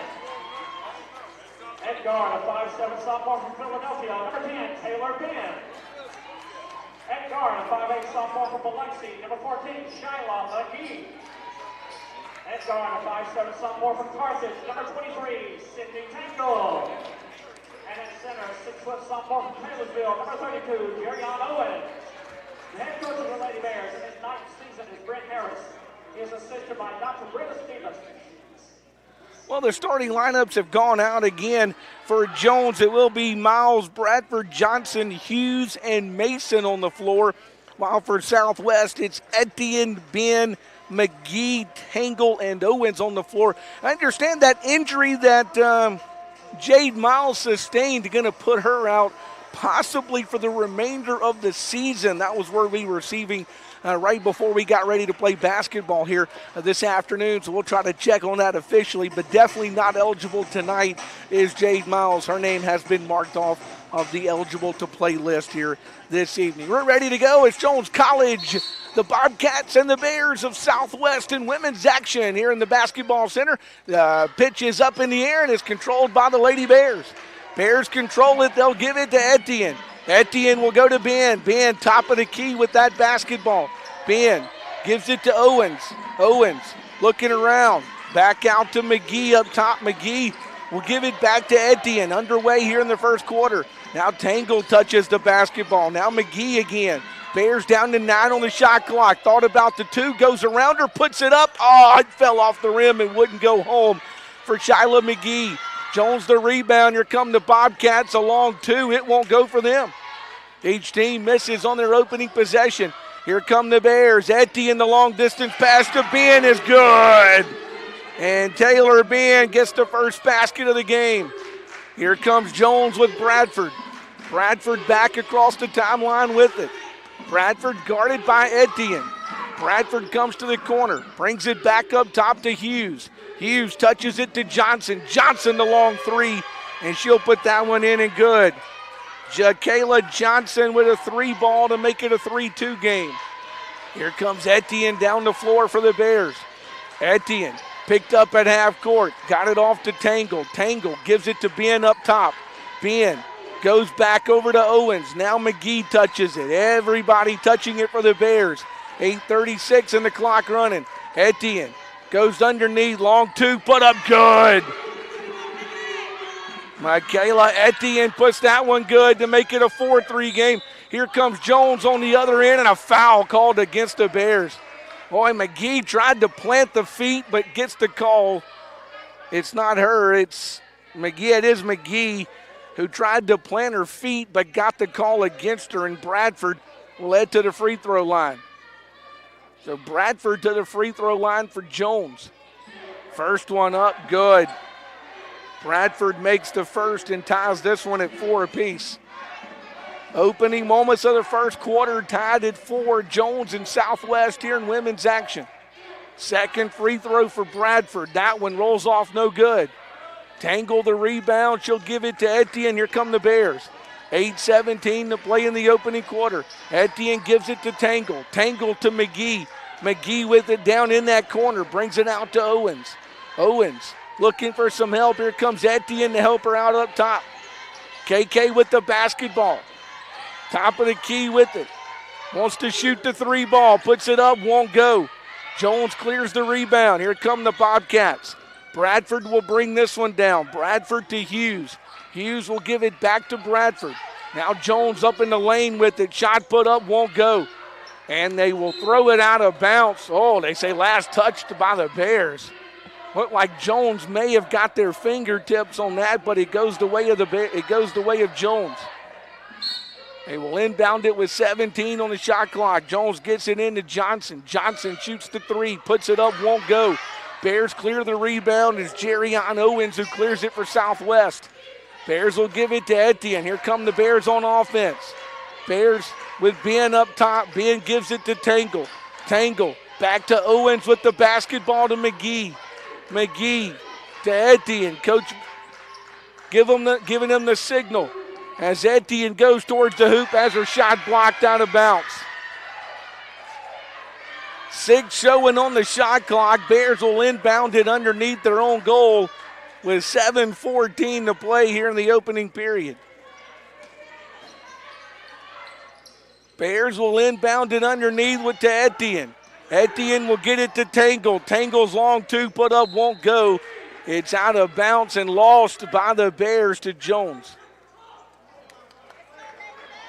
Jones with the basketball. We're tied at 4 apiece. Jones will bring it down with Bradford. Bradford top of the key. Bradford goes to Hughes. Hughes back up top with it to Johnson. Johnson down in the lane. Gave it off to Holiday, and she puts the biscuit in the basket. Makes it a 6-4 game. Bears bring it with Etienne. 6:45, the clock running. Etienne goes to Tangle. Now to Owens up top. Owens to Ben. Ben almost had it stolen, got it back, put it in. Taylor Ben got it back, put it in, and tied it at 6. Jones working back down the floor on the other end. Goes underneath to Holiday. Her shot put up, won't go, and a foul called on Jones trying to go for the rebound. Foul is on Jakayla Johnson, number 3. She picks up her first. That's the first against Jones College. Bears make the substitution. They will get White into this basketball game as it will be Tangle who checks out. White will have it in her hands. She'll bring it down for the Bears. She'll go to Etienne. Etienne back up top to Ben. Bears going to toss this one around to Owens. Owens back up top to Etienne. Now it's in the hands of White. White's at the top of the key with that basketball. White dribbles down in the lane. Shot put up, won't go. White went to the hoop, couldn't get it to go. Now she almost steals it. Jones able to get it back. Jones gets it back, goes down the floor. Wants to shoot the 3 ball, and that's in and good off the hands of Hughes. Boy, what could have been a steal for the Bears turns into a 3 for Jones College. 9-6 to score. Here comes White and the Bears. White gives it to Ben. Ben around to Etienne, over to McGee. Now it's back up top to Owens. Owens to McGee to Etienne. Bears tossing it around, trying to find an open shot here. Down to 10 on the shot clock. Down into single digits. They go to Owens underneath. Her jumper put up, won't go. Bears had the chance there. They'll go down the floor to Hughes. Hughes double team picked her up. They go underneath. Shot put in. And an offensive foul called against Jones. The foul goes on 32. That's Holiday, the offensive foul called on Jones College. Erased the bucket. It's a 9-6 game. Bears will get Tangle back in. This time it's Taylor Ben who goes to the Bear bench. 5:12 in the clock running here at the basketball center. White with the basketball. She'll bring it down. White goes to McGee. McGee beyond the three-point line goes to Tangle. Tangle with the basketball back up to Etienne. Etienne's 3 ball put up, won't go. Fight for the rebound. It's Jones College who comes down with it to Clark. Clark goes underneath to Miles. Brings it back out. 3 ball put up and good on the floor by Hughes. Hughes, that's her second 3. Makes it a 12-6 game. Lady Bears need a basket this time down for sure. Etienne goes to Owens. Owens back to Etienne. She'll give it to McGee. McGee fires the 3 ball, no good. Owens the rebound, the putback won't go for the Lady Bears. Fight for the rebound, picked up by McGee. McGee picks it up, gives it to White. 15 showing on the shot clock for White. White gives it to McGee. McGee back over to Etienne. Etienne goes to Tangle. Tangle in the lane, shot put up, wouldn't go. Boy, Jones put Estelle right in front of her and it won't go. Here comes Jones College back on the offensive end to Miles. Miles goes underneath to Estelle. Estelle's shot put up, won't go. Lady Bears clear it with Tangle. Tangle the rebound. Here come the Lady Bears. Lady Bears bringing it down the floor with White. White to McGee. McGee goes to Jerrion Owens. Owens goes to Tangle. Tangle the wide open 3 and she drains it. Tangle drains the wide open 3 for the Bears, makes it 12-9. Lady Bears with that 3 from Tangle get back in this one. Jones with the basketball. White going for the steal. Clark able to secure it. 3 ball picked up out of the corner, won't go, and the Bears grab the rebound. Bradford's 3 wouldn't go. Etienne cleared it. Etienne gives it to White. White goes to Tangle. Tangle to McGee. 3 minutes showing in the first quarter. Etienne back with the basketball to White. White looking around. Now it's McGee who goes underneath and she'll be fouled. McGee fouled by Jones College. It's 0 Miles who commits the foul. 3rd one picked up against Jones. Bears will inbound it with 20. They'll get the fresh 20 on the shot clock, will Southwest. They will inbound it underneath their own goal. They'll ask White to do that. She'll give it to Etienne. Her three out of the corner won't go. Tangle clears the rebound and gives it back to her. She puts it on the floor. Goes inside, brings it back out to White. Here's White with a three ball. That one good.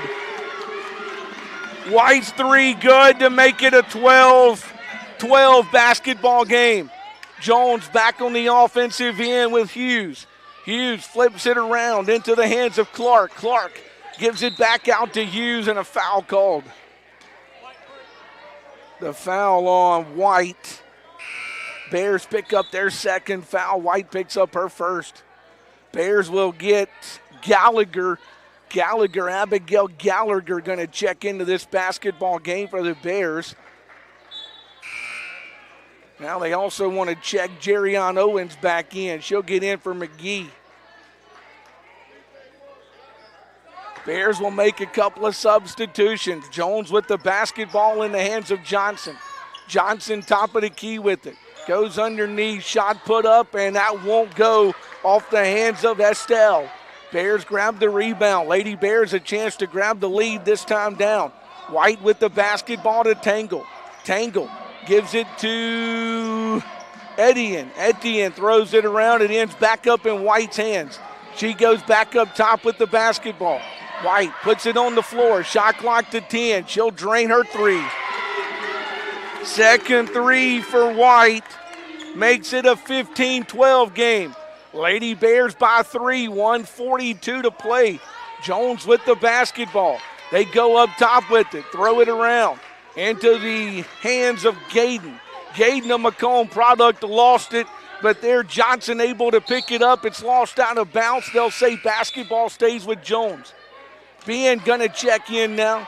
Etienne will check out for the Bears. Coach Brent Harris using quick substitutions to keep fresh legs on the floor for his Lady Bears with 1:28 to play here in the opening period. Jones will inbound it underneath their own goal. And a foul going to be called on the Bears as White and Johnson were jumping together for the basketball, and White going to get charged with the foul for the Bears. She'll pick up her second. Bears on the defensive end. Jones with the basketball. They'll give it to Johnson. She'll go down, use the backboard, and get it to fall. Johnson with her 5th points of the game. Make it 15-14. Bears by 1. Bears by 1. They'll give it to White. That's Gallagher with the basketball, and Gallagher will have it knocked out of her hands, intended for Taylor Ben. Lady Bears going to make wholesale substitutions now, get Tangle, White, and Gallagher out. They will bring McGee, Etienne, and also I think Daisy Wansley checks in as well. Those are the 3 that check in for the Lady Bears. Wansley will give it to McGee. McGee with the basketball, top of the key. Under a minute to play here in the opening quarter. McGee, jumper, up, no good. Rebound picked up. Bears had it. Jones got it. Boy, they just had a collision there. Ball fell out of Owens' hands, and Jones picked it up. Jones with the basketball. Clark goes to Johnson. Back out, they give it now. Now it's back in Johnson's hands. In the lane, she'll put her jumper up. It won't go. Jerrion Owens will fight for the rebound for the Bears. She will grab it, give it to Etienne. 30 seconds to play in the first half. About a 3-second difference between the game clock and shot clock for the Lady Bears. Ben with it. Ben gives it to Wansley. Wansley checks it off. They give it to Etienne with 14 to play. Etienne gives it to McGee. McGee in the lane with the basketball, gives it to Ben. Ben back to KK. 3-ball up off the rim, no good. Fight for the rebound. Wansley had it. Jones got it from her, and time expires. And the Bears going to lead it 15-14 after 1 quarter. Boy, let's play some basketball here at the Southwest Basketball Center. 15-14 after 1 period. We'll step aside for 30 seconds. Back in 30 seconds. Lady Bear basketball is on WAZA and Bear TV. I can say I've done a lot of things in my life. I've flown with the Eagles, rolled with the Cowboys, I've barreled through the berries. One thing I can't say though is that I did it alone. People ask me what makes a legend. I always say it's about being a part of something bigger. It's never just me. It's always one for all. Whatever comes your way, do it together.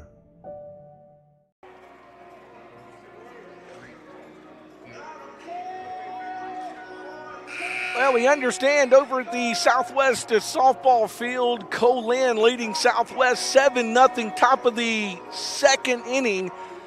So again, the big inning. Boy, that happened to the Lady Bears in the earlier game. They had that big inning, did Co-Lin, and Bears never could come back in that one. 7-0, top of the second. We'll keep an ear and an eye on that one for you. Here in the basketball center, it's 15-14. The Lady Bears leading it after one quarter.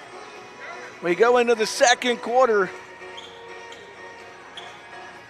Wait for the music. Let's see. Wait, make sure we got 5 and 5. The whistle will blow, and we'll start the second half. Bears start the second quarter the same way they ended the first as far as personnel goes. Jones had that one knocked away, still loose on the floor, and Wansley finally there to pick it up for the Bears. Wansley to Etienne. Etienne missed the layup. It's still on the floor. Lady Bears had it for a moment. Etienne got it back, and now finally Jones has it. Boy, the ball's just all over the place. Finally, Jones able to secure it in the hands of Bradford. Bradford goes to the hoop. She'll pick up the foul. The foul is on, I don't think it's on number, he's saying 2 shots. Okay, 32. Owens going to pick up the foul for the Bears. Number 2, Bradford, will go to the free throw line to shoot a pair. So Bradford to shoot a pair from the free throw line. First one for Bradford up. Good. Bradford makes the first. Ties this one at 15 by making the free throw.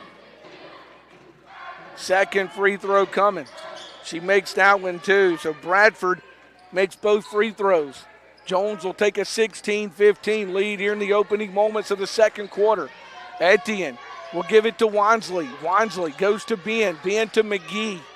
McGee gives it to Jerrion Owens up top. She'll give it back to McGee. Now Etienne will touch it. Trying to set the play they want to McGee. Back to Etienne.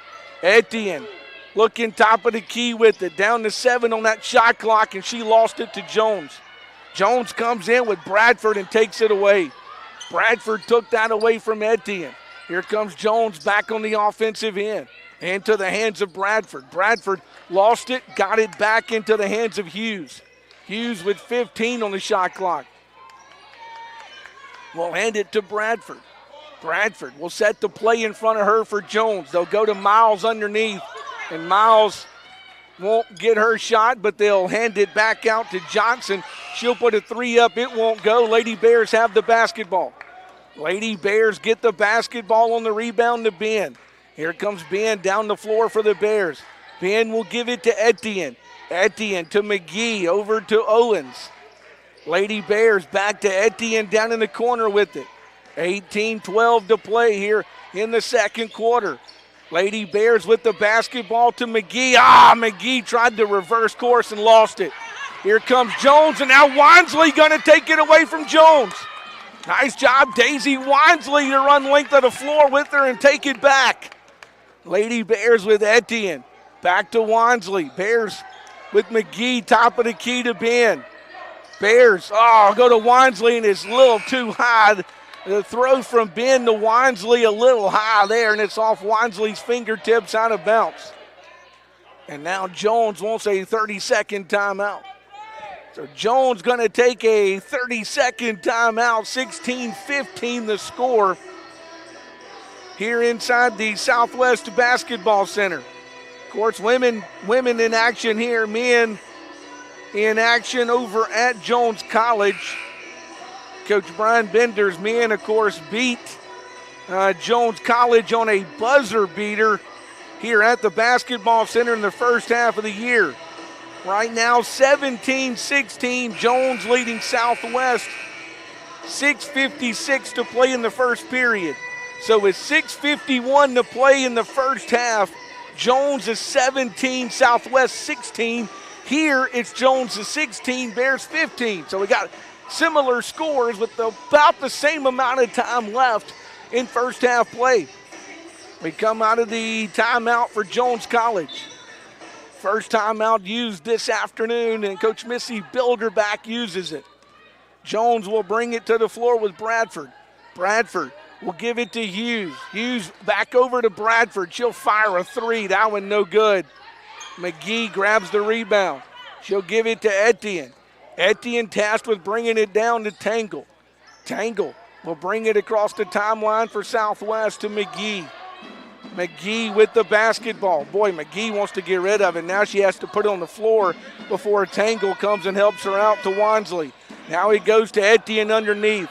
She has her shot blocked. It's out of bounds and will stay with the Bears. 16-15. Bears will inbound it with 7 showing on the clock. Wansley, they get it inbounds to her, and she'll pick up the foul. The foul on 32. That's Holiday, who picks up her second. And Daisy Wansley will head to the free throw line now for the Lady Bears. Bears have not scored here in the second quarter. You erase that now as Wansley gets the free throw. Wansley's free throw ties it at 16. Bears will make a change. They will get Owens out and will make a substitution before Wansley gets her second free throw. She makes them both. Wansley makes them both. It's 17-16, Bears by 1. The substitution, by the way, was Courtney Bradford, who checked in for the Bears. Jones, how'd she not travel that time? Just must have stayed on her toes. And they go to the side, give Estelle a chance to shoot the jumper, and she won't get it. Bears will bring it back down the floor. They cleared the rebound to Bradford. Bradford over in the corner with it. And Bradford throws it into traffic and lost it to Jones. Here comes Jones College back on the offensive end. Now Bradford had it knocked away from her. She'll bump around, though, and get it to go. Excuse me, that's number 12, Estelle, who got that basket. Estelle, the basket, makes it an 18-17 game. Jones back by 1. 6:17, the clock running here on a Thursday night at the Southwest Basketball Center. Etienne goes to Wansley. Wansley gives it back to her. Now they go up top with it. Wansley, and now, boy, we're down to 5 on the shot clock as Etienne will force a shot up, no good. Jones gets the rebound. Here comes Jones on the other end. Johnson, full steam ahead. She'll lose it out of bounds. Boy, Johnson was moving faster than the basketball was that time, and she lost it out of bounds. Lady Bears will inbound it with McGee. McGee will inbound it to Etienne. Etienne gives it to, they get it back to her. Now Bradford touches it to Tangle. Tangle with the basketball. Tangle puts it in her hands to Wansley, and Wansley gives it to Etienne, and Etienne will be fouled by Bradford. Bradford will pick up her first of the afternoon. It's on the floor. Bears will get a fresh 20 on that shot clock, and that's Daisy Wansley's to inbound it. Wansley will inbound it. It goes to Etienne up top. Etienne goes to Bradford. Bradford gives it back to her. Thought about the three, passed on it to Wansley, and Wansley goes underneath, and the foul called. Foul called underneath on Jones. Picking that one up is Hughes. Hughes going to pick up her first of the afternoon against Jones. Basketball will belong to the Lady Bears. Not a shooting opportunity for Daisy Wansley that time. Bears do get the fresh shot clock to Tangle. Tangle gives it to Etienne. Etienne with the basketball for the Bears. Goes up top with it. 10 showing on the shot clock. She'll give it into the hands of Bradford. Bradford gives it to McGee. McGee to the hoop. One-hander put up, won't go. She's fouled. She'll be fouled by Bradford, who picks up her second. And this time it's going to the free throw line for the Lady Bears, McGee. So Shyla McGee to the free throw line for the Lady Bears. First one is up and good. McGee makes the first and ties it again at 18. McGee with a second free throw due. McGee makes the first, Here comes the second. That one good too. McGee going to make both free throws. 19-18, Bears by 1. Jones will inbound it. They'll bring it length of the floor with 5:06 to play here before halftime. Jones will bring it down with Johnson. Johnson will touch it to Clark. Clark goes to Hughes up top. Now Jones going to throw it around. It'll end back up in the hands of Clark. She wants to get rid of it, and boy, the Bears going to take that one away. Down underneath, Tangle in the right place to yank that one out of the hands. Tangle goes to Etienne. Etienne goes to Ben. Ben with the basketball. Ben wants to shoot the three ball. Good! Taylor Ben's three is good, and the Bears lead it 22-18. Here comes Jones back on the offensive end. Jones College goes down in the corner with it to Hughes. Hughes got rid of it quickly underneath to Estelle. First shot put up, won't go. Now a fight for the rebound, and the Bears going to get called for this one. 34, that's Courtney Bradford who gets buzzed for the foul, going for the rebound. Jones will inbound it underneath their own goal. They will inbound it to Clark. Clark wants to go back underneath to Holiday. Underneath to Estelle. She lost it, got it back, and gave it to Johnson, and Johnson fires the three. Three ball good, makes it 22-21. Bears now by 1. Tangle with the basketball. Tangle to McGee, over to Ben. Ben working to Bradford. Bradford back out beyond the three-point line, goes back to Etienne. Etienne picks it up, top of the key with the basketball. Etienne working, single digits on the shot clock, goes to Ben. Ben out of the corner, yanks the three up, won't go. Jones the rebound, here they come with Hughes. Hughes in traffic, goes for the shot, puts it up, won't go. Gets her own rebound, pats it out to Clark. Clark's three ball won't go, and a fight for the rebound and a foul on Jones. They called Johnson for the foul. Johnson called for the foul. We should come to the other end now and shoot the 1+. And we will. The foul by Johnson means the 1+ opportunity for the Bears. It's Etienne who will shoot the 1+ chance. Etienne will have a 1+ opportunity. Jones wants to check Dixon into this basketball game for Johnson, who has those 2 fouls. It's 2 shots. I'm sorry, I'm in men's mode here. It's 2 shots. I apologize. 2 shots, not the 1+. First one's good. Wouldn't matter in any way. She still got 2. 23-21. Bears by 2 with one more to go. Etienne's second one good. She makes them both. Etienne makes them both from the free throw line. 24-21. 3:22 to play in the first half. Here comes Jones College with Hughes. Hughes gives it to Dixon. Dixon hands it to Clark. They throw it around, get it back into the corner, into the hands of Hughes. Her three ball wouldn't go. Rebound picked up by the Bears. Wansley cleared it, gave it to Etienne. Etienne goes to Bradford. Bradford back up top to Wansley. Now Ben will touch it. Now it's in the hands of Owens.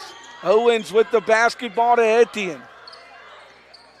Etienne working down to 9, wants to go underneath, and she'll get it into the hands of Wansley, who got it to Owens, and Owens, boy, just couldn't get her shot to go. That one just rolled all over the rim and wouldn't get home. And now traveling called on the other end against Dixon of Jones. So Dixon picks up the travel. It's 24-21. Bears will send Bradford to the bench. They will check back into this basketball game, McGee. Etienne will bring it down for the Bears. 2.5 to play here in the first half. Etienne top of the key. Will give it to McGee. Long 2 for McGee, won't go. Rebound picked up and a timeout. Traveling called before Coach Brent Harris tried to call timeout from the bench. But the travel call came before the timeout. Jones will get the basketball after the traveling called against the Bears. Bears got the rebound, went to the floor, now lost it underneath, and a foul called.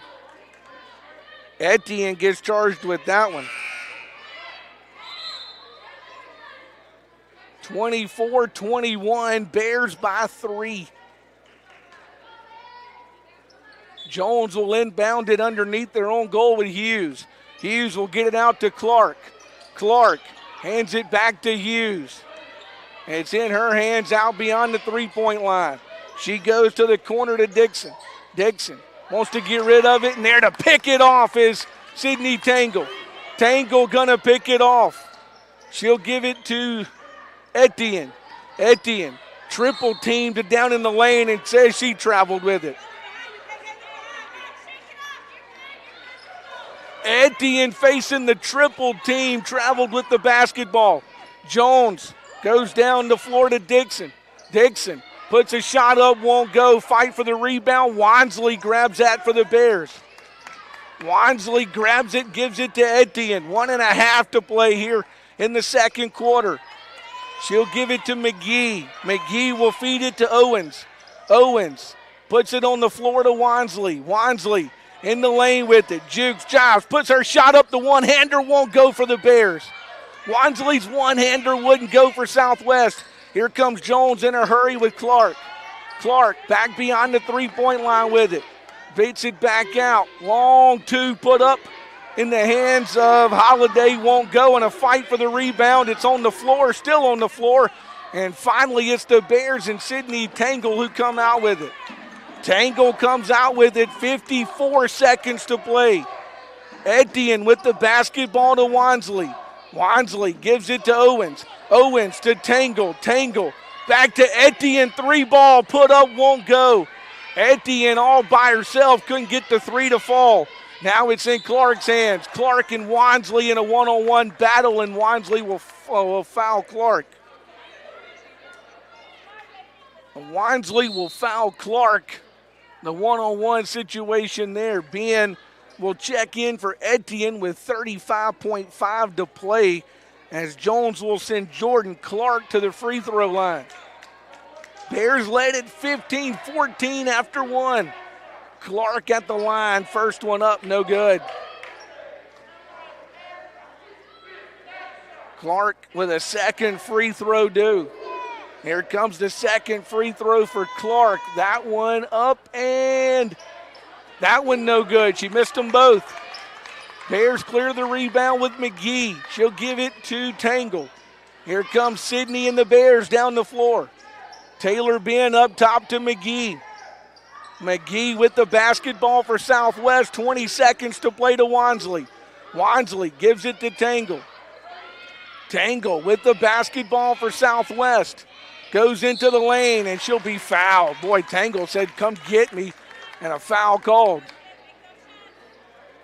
They'll come to the table and give us the foul. It's on Hughes, who picks up her second for Jones. Two-shot opportunity now for Sydney Tangle at the free throw line. First one for Tangle. Rolled off, no good. Second one for Sydney Tangle. Like to see her make at least one of these. Second one's up, good. She makes it 1 of 2. Does Sydney Tangle from the free throw line. 25-21. Bears lead it. Jones will inbound it. They'll have 9.9 seconds, and they got to bring it length of the floor. Jones will inbound it to Hughes. Hughes picks it up. Clock will start. Hughes out beyond the three-point line, down to 3 seconds. Hughes, the long two, put up, wouldn't go. There's the buzzer, and that's halftime. 25 for the Bears, 21 on the side of Jones College. The Bears led it after the first period, 15-14. They lead it after the second period, 25-21. And that's how we go to the locker room. We'll step aside for a 2-minute break, come back, take a look at the numbers in the first half of this one. Back with your first half numbers after we grab ourselves a 2-minute break. Back in.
I can say I've done a lot of things in my life.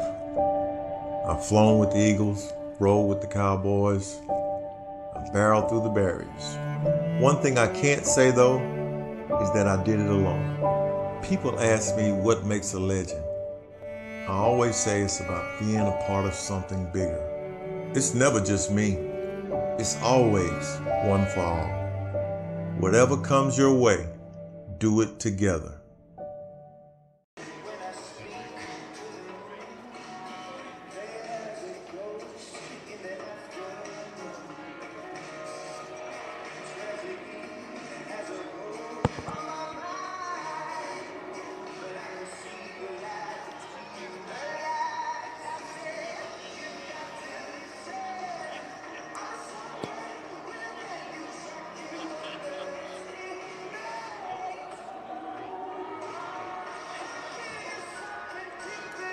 Well, we're back here at the half, 25-21. The Lady Bears leading over second-ranked Jones College.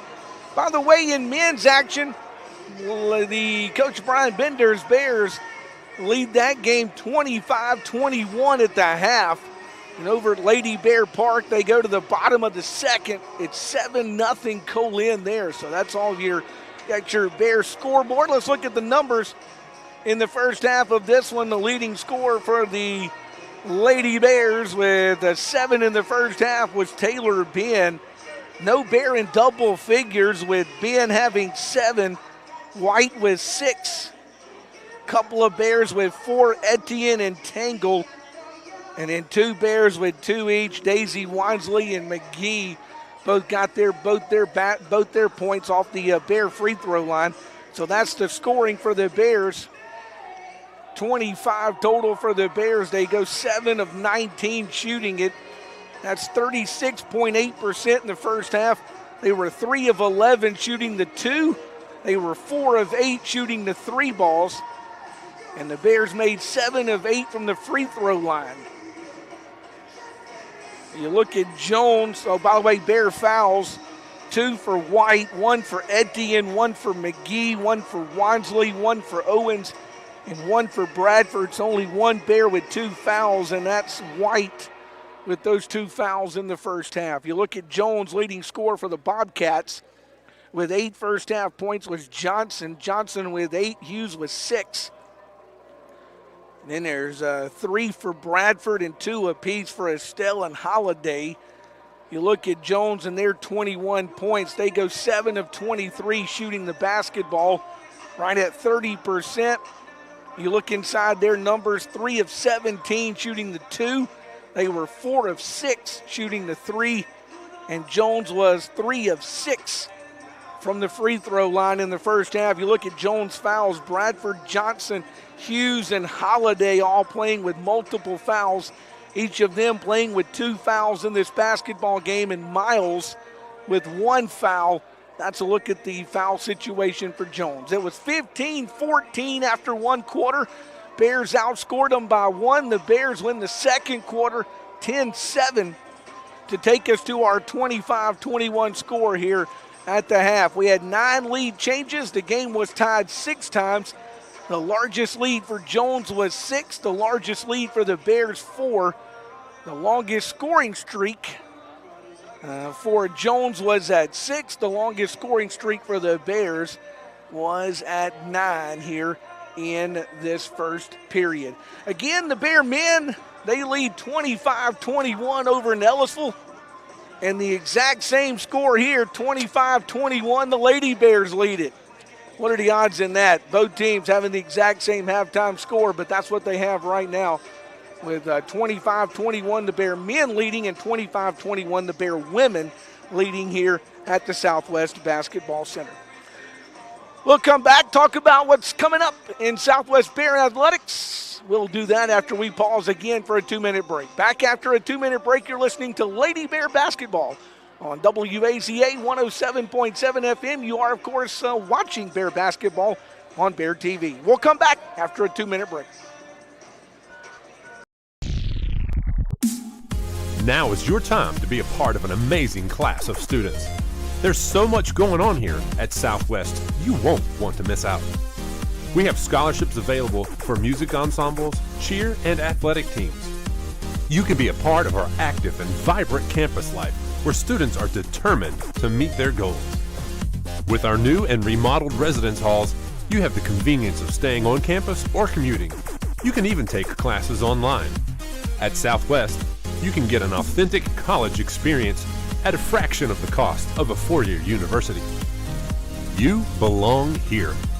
Southwest Mississippi Community College classes start soon, so schedule an appointment today to get on track to a better you. Find us at www.smcc.edu. I can say I've done a lot of things in my life. I've flown with the Eagles, rode with the Cowboys, I've barreled through the barriers. One thing I can't say though is that I did it alone. People ask me what makes a legend. I always say it's about being a part of something bigger. It's never just me. It's always one for all.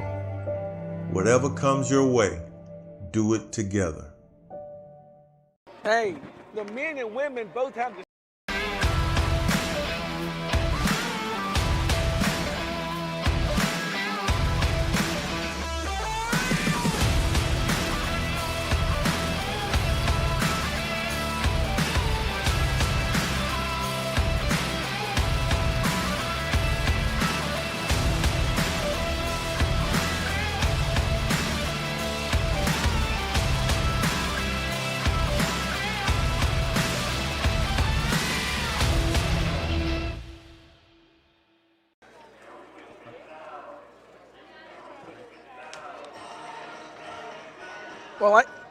Well, like we said a moment ago, pretty interesting, 25-21 at the half.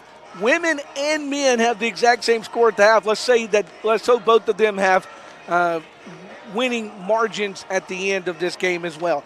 Let's talk about next week. The Lady Bears, if I understand this correctly, and Michael Gunnell standing here as well, so he'll make sure I get this right. 3 games on the Lady Bears schedule for next week. They will play Mississippi Gulf Coast here Monday night, 6 o'clock tip-off inside the Southwest Basketball Center for that one. Then the Lady Bears will make 2 games up next week. They will play East Central on Wednesday. They'll make the trip to Decatur and play Wednesday at East Central. And then on Saturday, what time Saturday? 2 o'clock Saturday. 6 o'clock Wednesday, right? 6 o'clock Wednesday at East Central. And then Saturday, a 2 o'clock in the afternoon game against Pearl River down at Pearl River. That's 2 of the 3 makeup games the Bears have. And we have a date on Co-Lin as well. What's the date on Co-Lin, Michael? Michael.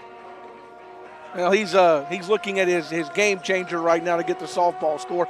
I want to say that one's been pushed to the end of the schedule to be played after that final Pearl River game on the 18th. So Co-Lin going to go to the end of the schedule. So that's what the Lady Bears have. Mississippi Gulf Coast Monday, East Central Wednesday, and then Pearl River on Saturday at 2 o'clock. Then they go to Meridian on the 15th. Pearl River comes here on that Thursday, March 18th for the Lady Bears. And then they make that game with Co-Lin up right there at the end of their schedule. That's what Coach Brent Harris has kind of laid out for the remainder of his season. Bear men, they have, they are playing at Jones tonight. They'll go to Gulf Coast on Monday. The Bear men don't have another game then until the following Monday when they're here in the basketball center to take on Meridian on March 15th. And then on March 18th, the Bear men have that game at Pearl River. Understand they've added one more game to their schedule as well following that Pearl River game on Thursday, March 18th. So still got some basketball to be played. I know we're getting deep into the month of March, but still some basketball to be played here with these makeup games coming up next week. And, of course, the makeup with Co-Lin and Faith Prep being added for the Bear men on their schedule as well.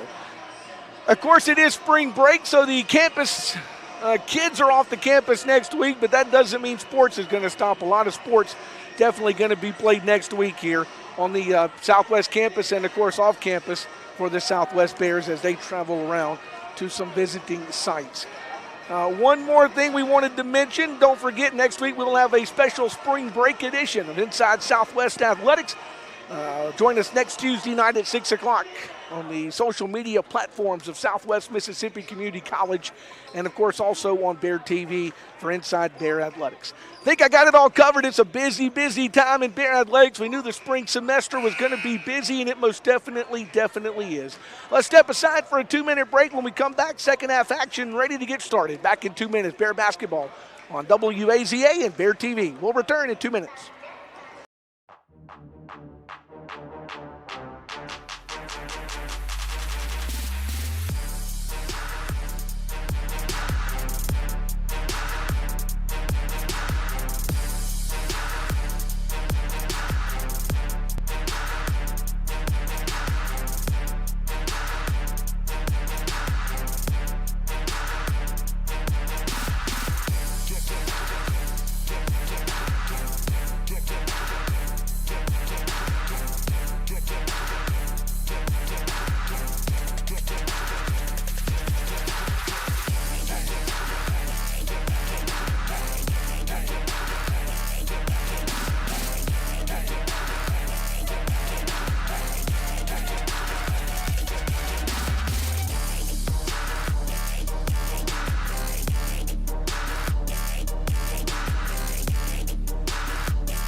I can say I've done a lot of things in my life.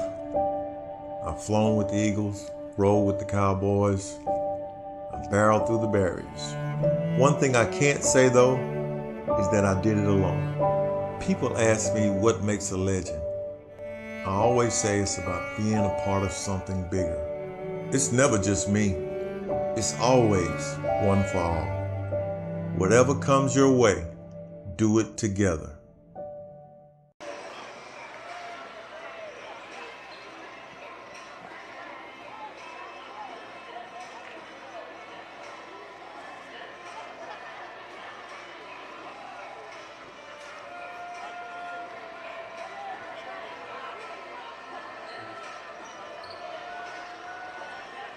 Well, we're back to get second half action started. Lady Bears leading it 25-21. Jones on the floor.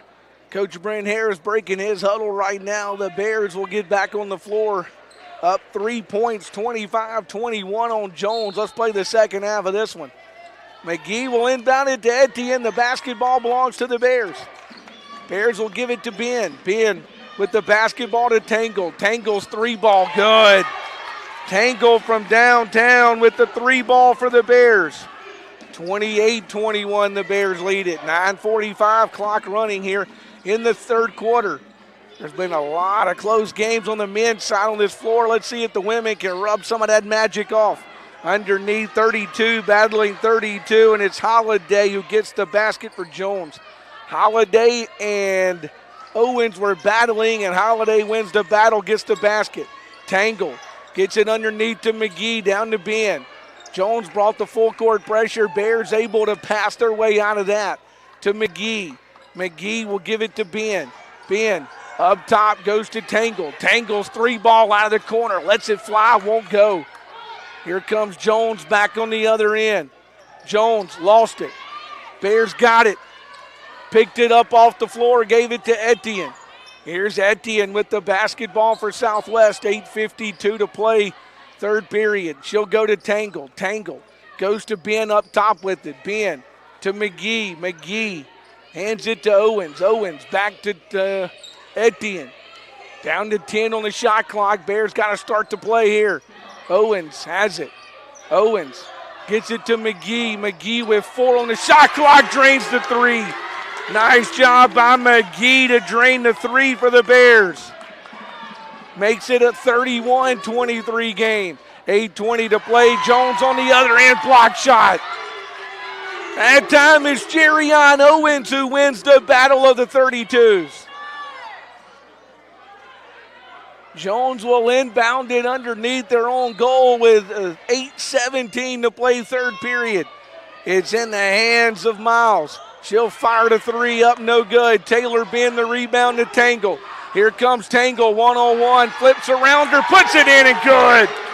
Sydney Tangle one-on-one, flipped around her, got it to fall, and the Bears lead it 33-23, and Jones wants the timeout. Coach Missy Bilderback not liking what she's seeing in the opening moments of this third period. Bears up 33-23. She uses the 30-second timeout.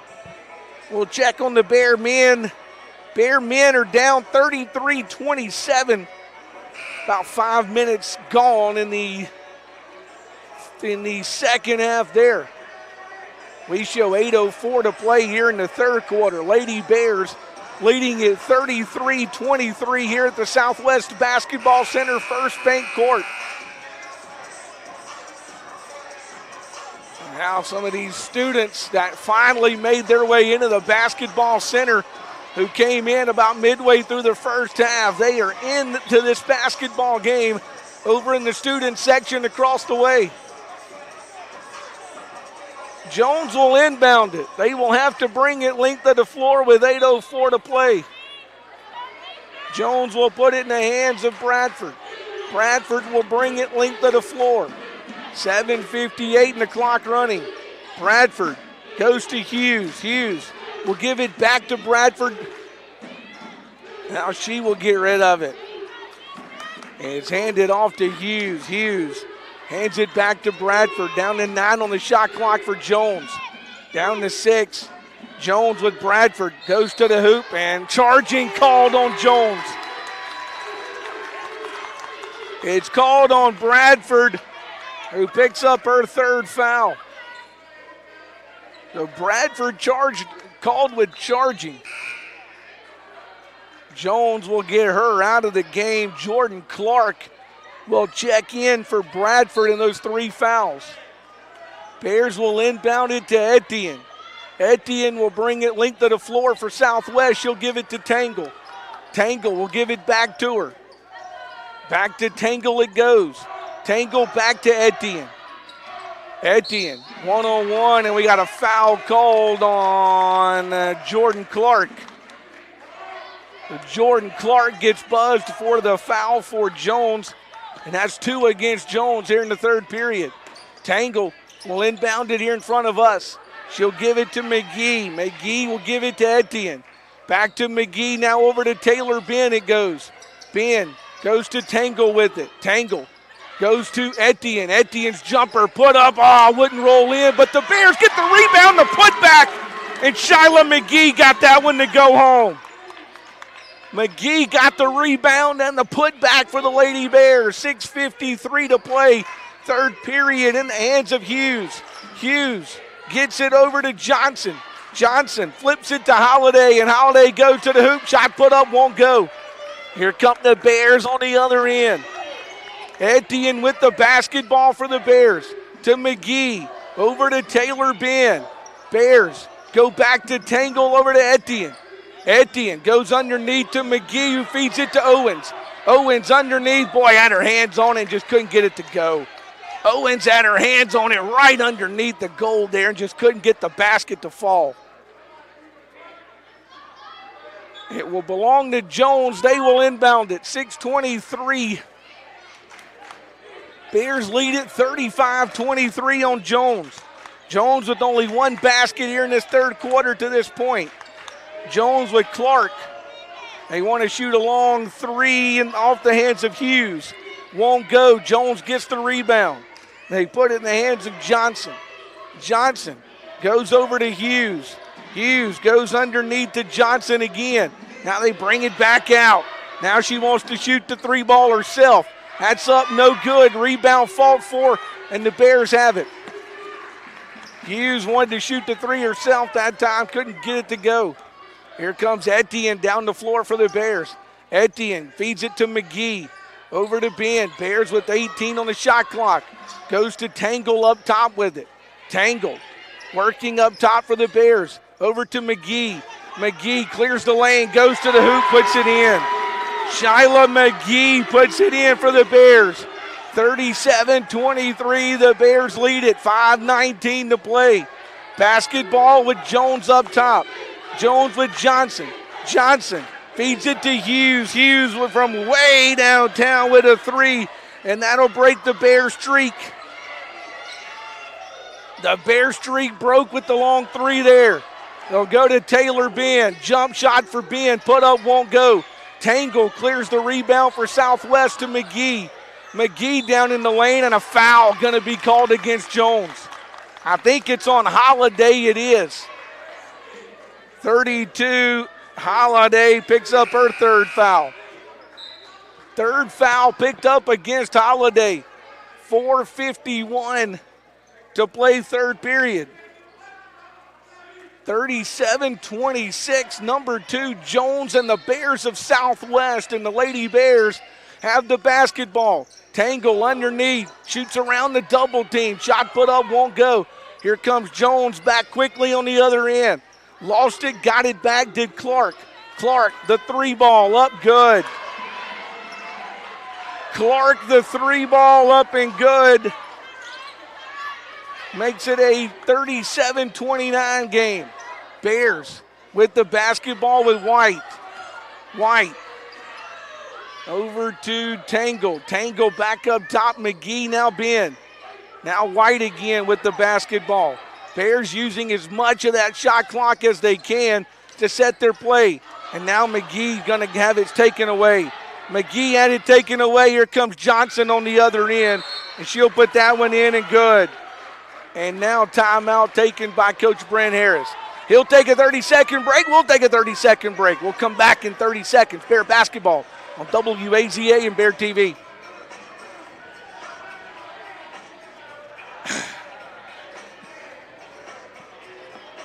Oh.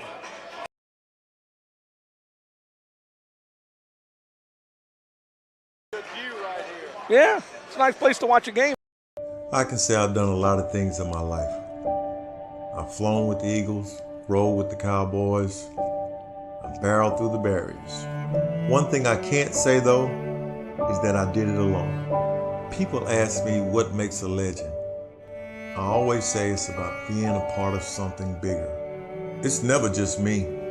It's always one for all. 4:02 to play here in the third period. Bears down 10 to Jones over in Ellisville, by the way. White with the basketball to Ben. Ben touches it to Owens. Owens over this corner to Tangle. And now we got a foul offensively called away from the ball. I think they got Jerrion Owens. They did.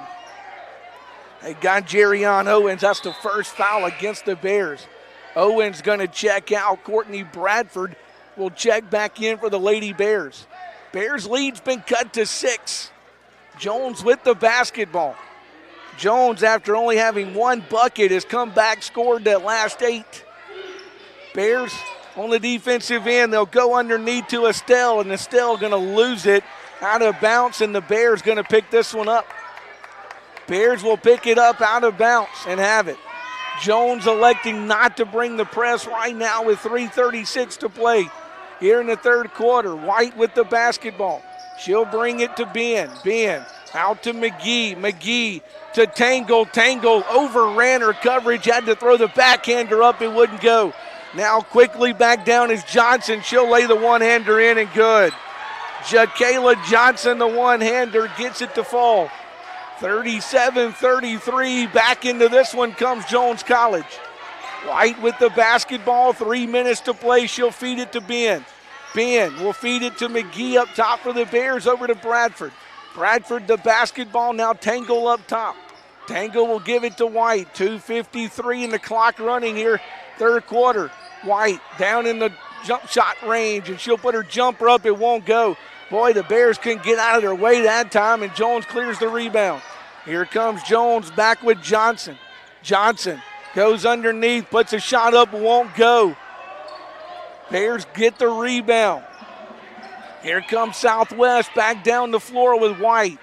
White brings it to the side for the Bears, and it's lost underneath and rebound. Well, picked up by Ben. Nice save, Taylor Ben. She'll give it to McGee. McGee's three won't go. Loose on the floor, picked up by Jones. Oh, the Jones Bobcats picked that one up. Now the three ball, no good. And the rebound will go the way out of bounds and will go to the Bears. Oh, the Bears need a bucket. Ben goes out for the Bears. Etienne will check back in. Owen's going to check in for Bradford as well. 2:04 to play, third period. Now let's see, Gayden going to check back in. Gayden, a Macomb graduate, playing for Jones College, going to check back in as well. 37-33. Those are all the changes. Bears will bring it down. They'll ask White to do that. White will bring it for the Bears. Coach Brent Harris trying to set the offensive play he wants from the side. Etienne, the basketball to Owens. Owens gives it to Tangle. Tangle looking for some help. She has to put it on the floor, gives it to Owens. Owens over to McGee. McGee in the lane, in traffic, puts it up, won't go. Jones College all by herself on the other end is Johnson, and she puts it in. And the comeback almost complete now. Bears by 2. 37-35, 1:23 to play. Bears on the offensive end. Jones has pulled off 8 in a row. Now it's Etienne who touches it to Owens. Owens tried to go to White, and stealing it away is Johnson. And Johnson gets the easy layup on the other end. White wanted to avoid the foul, and we're tied at 37. 1 minute to play here in the third period. 37-37. Bears with the basketball with Tangle. Tangle up top with it for Southwest to Owens. Owens gives it to Etienne. Etienne wants to go to White. White, long two, put up. That won't fly for the Bears. Bears can't buy one here late in the third quarter. And now Jones on the other end to Johnson. She puts hers up, won't go. Rebound picked up by Jones. The putback won't go. And finally the Bears get the rebound. Bears get the rebound with 25 seconds to play. Shot clock turned off. Etienne goes to Tangle. Tangle's three. Oh, that one won't go either. Tangle's three wouldn't go. 13 seconds for Jones. 37-37, we're tied. Jones with 8 seconds. Down to 6-5. Jones with the basketball with Hughes. Hughes in the corner, gives it to Clark. Her three ball no good, and the third period ends. Oh, the Jones Bobcats come charging back and tied at 37 with 1 quarter to play, and we'll step aside for 30 seconds. Back in 30 seconds. Lady Bear basketball is on Bear TV and WAZA. I can say I've done a lot of things in my life. I've flown with the Eagles, rolled with the Cowboys, I've barreled through the barriers. One thing I can't say though is that I did it alone. People ask me what makes a legend. I always say it's about being a part of something bigger. It's never just me. It's always one for all. Whatever comes your way, do it together. 4 with 8 minutes to play. Man down 4 with 8 minutes to play.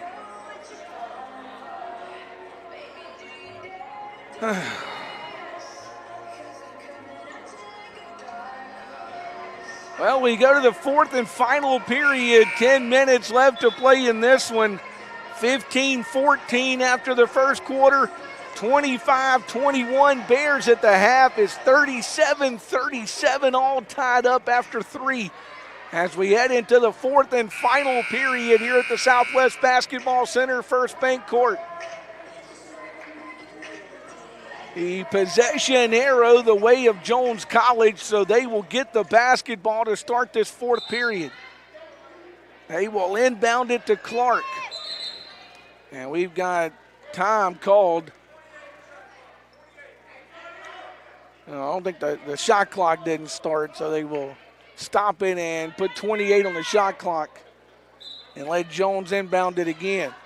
Now we're all set and ready to go. Jones with the basketball with Bradford. Bradford flips it to Hughes. Her three down in the corner, good. Lakira Hughes with the three ball. Gets that one to fall. Jones goes up by three. Boy, the Bears got to start making some of these shots. Ben with the basketball to Owens. Owens up top with it to White. White looking for some help. Here comes Etienne to help her out. She'll get it into the hands now of Gallagher. Gallagher gets it to Etienne. 6 on the shot clock for Etienne. 4. Here comes Etienne. Her shot put up off the rim won't go for the Bears. And a rebound picked up and a foul called against Southwest. It's on Wansley, who was fighting for the rebound. She picks up her second foul against the Bears. And Jones will have it up 3. Jones will bring it with Bradford. Bradford with the basketball, 9:08 to play. Wants to go underneath, boy, to a wide open Holiday. Holiday was underneath, wide open. 42-37, Jones leads it. 8:57 to play. Here comes Etienne. And now time asked for by Coach Brent Harris. 8:53, Coach Brent Harris wants time. Remember, women of Southwest will play 3 games next week. They'll have Gulf Coast here at home Monday night, 6 o'clock. Then 2 makeup games. The Lady Bears on the road next Wednesday. They will make the trip to East Central next Wednesday night, 6 o'clock tip for that one. And then the Lady Bears next Saturday will make the trip down to Pearl River. It's a 2 o'clock tip for that one before they come back and end the season with Meridian, Pearl River, and then another makeup game with Co-Lin there at the end of their schedule for Coach Brent Harris and the Lady Bears. So a lot of basketball over the next 2 weeks to be played for Coach Brent Harris and these Lady Bears. Ben will bring it in for Southwest. Ben will give it to Etienne. Top of the key, she'll go to Owens. Owens, she'll get it back from her to McGee. McGee's jumper off the front of the rim won't go. There's Wansley to grab the rebound for the Bears. Wansley got it back out to Etienne. 14 showing on the Bears shot clock. Etienne dribbles it around. Still coming with the basketball back out front. McGee's three. That one finally gets in. Shyla McGee finally breaks the curse for the Bears and makes it a 2-point game. They'll go underneath, stolen away. Who got it last? They'll say it goes to Jones. Owens was going for the steal, and she was the last to touch it. Tangle will check in for Ben. Bears down 2, 42-40 to Jones. Jones will inbound it. They will put it in Clark's hands. Her jumper won't go. Rebound and the putback by Bradford's good. 44-40, it's Jones by 4. Etienne with the basketball. 8 minutes to play, top of the key, she has it. She will give it to McGee. McGee goes to Wansley. Wansley will bring it out to Tangle. Tangle to Owens underneath, shot off the backboard, won't go. McGee gets the rebound in traffic. The rebound is good for McGee. Shyla got that one to fall. It's a 2-point game again. Bradford will bring it down for Jones. 7:33 clock running here, 4th and final period at First Bank Court. Into the hands of Hughes. Hughes flips it down in the corner to Johnson. Johnson passes on it, back up top, 3-ball put up, won't go. Lady Bears elect not to touch it. It's saved by Jones, but into the hands of Wansley. Wansley gives it to Etienne. Etienne goes towards the hoop. Her shot put up, falls off the rim, won't get in there, and it'll go back the way of Jones. Well, Etienne had the look she wanted, just couldn't get it to fall. Substitution, they will bring Miles, who will check in for Jones. Bears want to get White back into the basketball game for Etienne. Coach Brent Harris trying his best to keep fresh legs on the floor with 7:03 to play. Bradford will bring it down for Jones. Under 7 minutes to play. Bradford with the basketball. Pops it back out of the lane. 3-ball in the corner put up by Johnson, won't go. Rebound picked up and put in by Holiday. Holiday got the rebound and the putback. 46-42. White with the basketball for the Bears. She'll give it to Wansley. Wansley to Tangle up top. Tangle, the long three put up, won't go. Jones the rebound. Here come the Bobcats on the other end with Bradford. Bradford almost lost it to White, but saved it. She saved it, goes down in the lane, brings it back out. Another three-ball opportunity. This one won't go. Bears had the rebound and a foul called. That one should go against Jones, and we got an injured Bear. It's on 0. It is against Miles.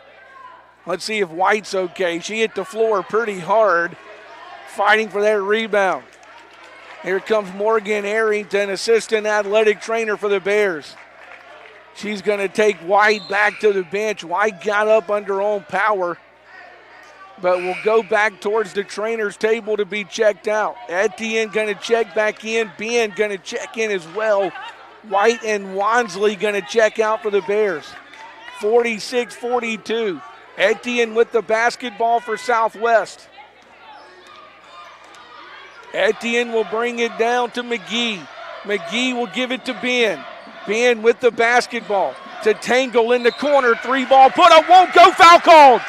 Tangle fouled on the three-ball. The foul is on Johnson, who picks up her third.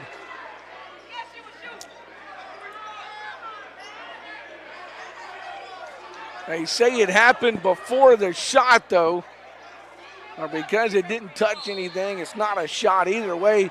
It's just inbounds. Bears will inbound it to Etienne, and Etienne will be fouled.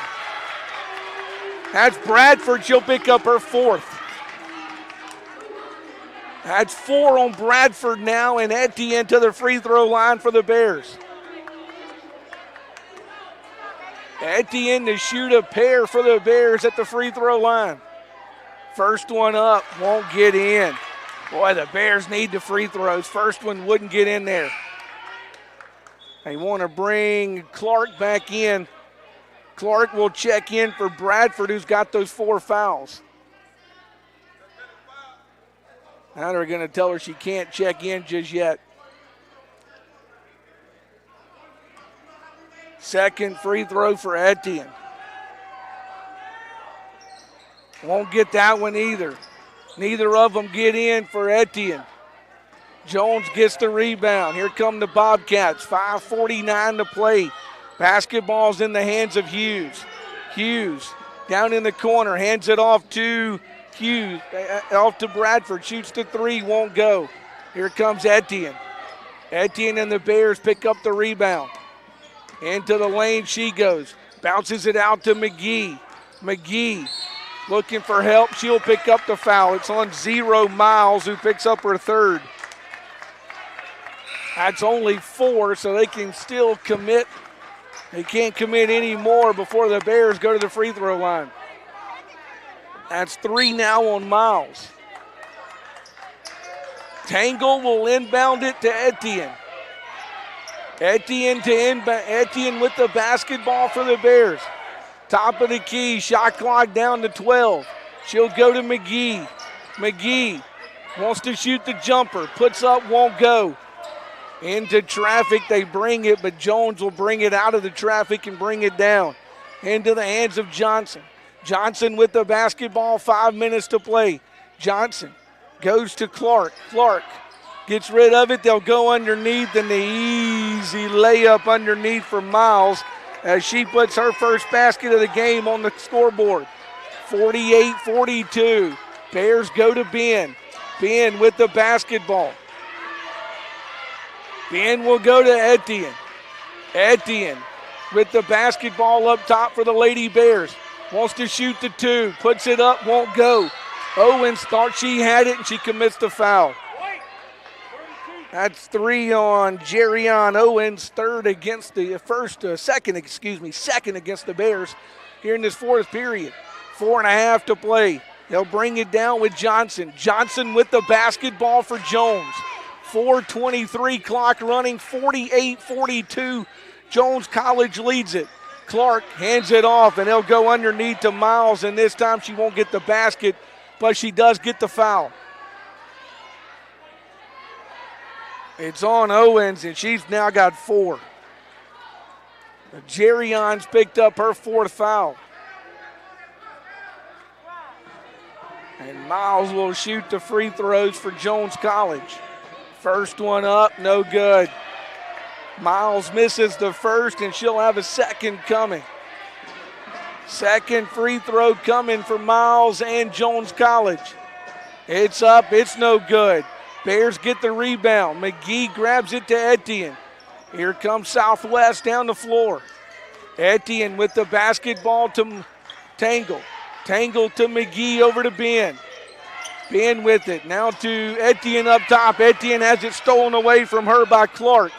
Clark goes to the other end and scores.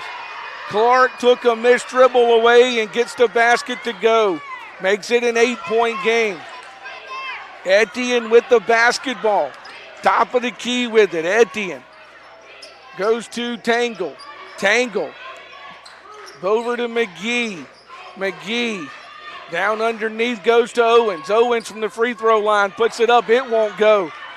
Bears can't seem to get a basket at times, and this is another one of those times.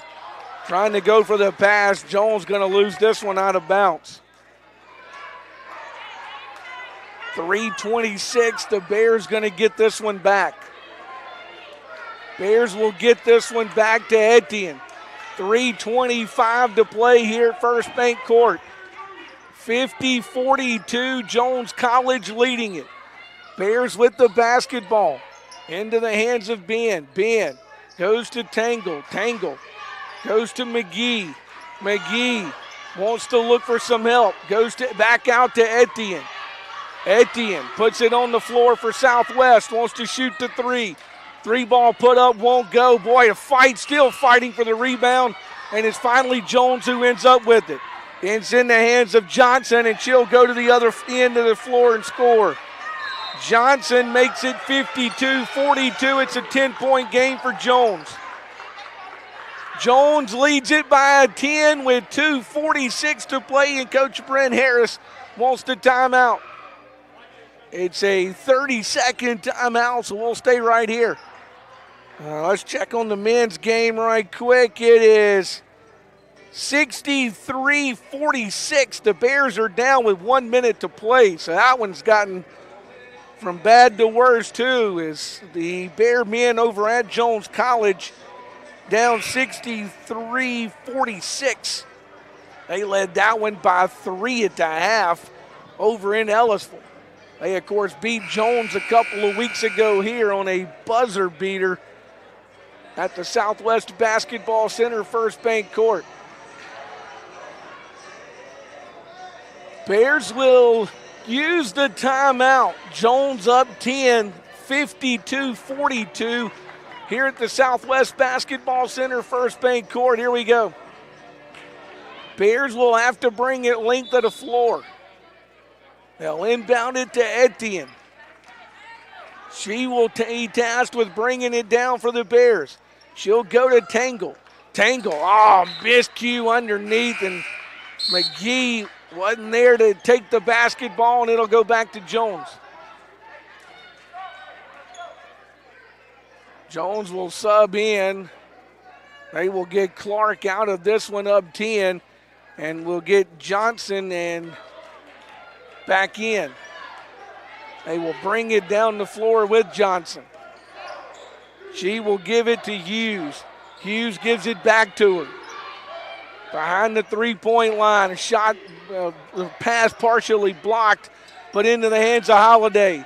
Now it's back out and into the hands of Hughes. Her 3 won't go. Fight for the rebound. Jones has it. The putback is good by Johnson. Johnson's putback is good, makes it 54-42.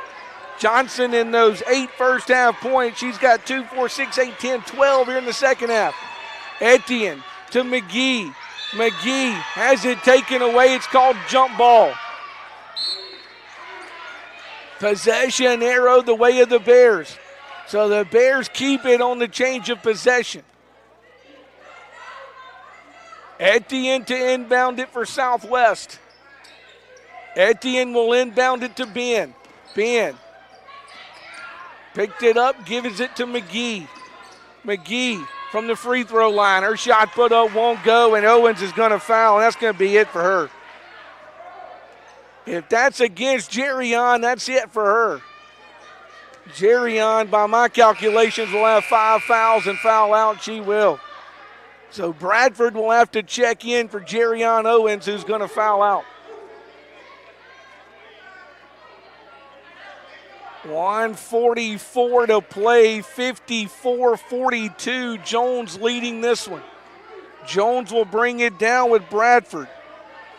Bradford guarded by Ben. He will hand it off into that corner to Johnson. Johnson's three put up won't go. Put back won't go. She'll put it up. It won't go. Third time wouldn't go, but they still get the rebound. Jones, 3 chances. None of them would go, but they clear the rebound. Put it in the hands of Hughes. Hughes lost it. Gave it to Holiday. She puts it in. 56-42. Bears can't seem to get a basket right now to save their life with 1:03. McGee with the basketball. McGee in the lane. That one won't go for the Bears. And underneath, Jones College with the rebound to Bradford. Bradford stopped, went beyond the line, now goes into the dribble. 47 seconds. She'll bring it back out to Johnson. Johnson with it, top of the key. Under a minute to play at 40 seconds. A bad pass gives it to the Bears. Here comes McGee, 1-on-1. They'll stop, let McGee have the basket, not to commit the foul and make it 56-44. That breaks the drought for the Bears at the basket, but with 33 seconds to play, it's a 56-44 basketball game in favor of Jones College. Oh, the Bears had that real hot run right there at the opening moments of the second half, but then it was Jones College that came storming back. And suddenly here in the fourth period, the Bears have only put 3, 4, 5, 6, 7 points on the board in the fourth quarter. So the Bears have only scored 7. Jones has scored 2, 4, 6, 8, 10, 12, 14, 16, 17, 18, an 18-7 run in this fourth and final period to give them the 56-44 score. That's the difference in the ball game right there, my friends. An 18-7 run in the fourth quarter. Jones will own this basketball with Miles. Bears will bring the full court pressure, try to stir them up with Bradford. Bradford gets it to Johnson. Johnson down the floor with the basket. Johnson makes the basket, makes it 58-44. 25 seconds to play. Bears back on the offensive end to McGee. McGee, the long two won't go. Bradford, the rebound for Southwest, gives it to Wansley. Wansley gonna lose it underneath. Puts it into the hands of Johnson. Johnson flips it to Holiday. They can run this out, and the Bears seem content to let them do just that. And Jones will escape Southwest with a 58-44 win over the Bears of Southwest. 58-44 here at the Southwest Basketball Center. Bears gave Jones a run, but it's Jones that comes back late in this one. That big 18-7 run in the fourth and final period is the big difference, and Jones College going to win it 58-44. We'll come back in 2 minutes. Run through the numbers on this one back in 2 minutes. Lady Bear basketball right here on Bear TV and WAZA.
Well, I was just telling Michael Gannell off the air, not a good day for the Bears. We lose in softball 10-1 and 12-0 to Co-Lin. We lose. Men's basketball loses 63-46 over at Jones, and the Bears lose 58-44 here at the Southwest Basketball Center.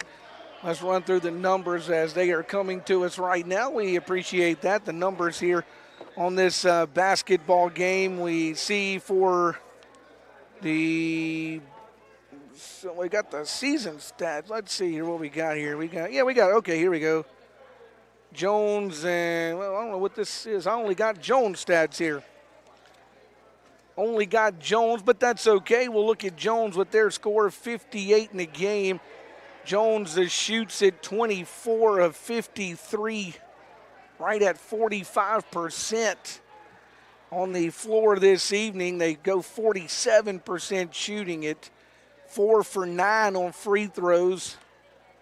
All right, what is that? 58 points, right at 45% shooting for Jones in this basketball game. You look at the leading scorer, and that was Kayla Johnson with her 22 points in this game, 17 for Hughes, 10 for Holiday, 5 for Clark, 5 for Bradford, and then 2 apiece for Estelle and Miles in the contest for Jones College. For the Bears, leading scorer was Shyla McGee. She's the only Bear in double figures with 16. 9 in the game for Sydney Tangle. 7 for Taylor Ben, 6 for White, 4 for Etienne.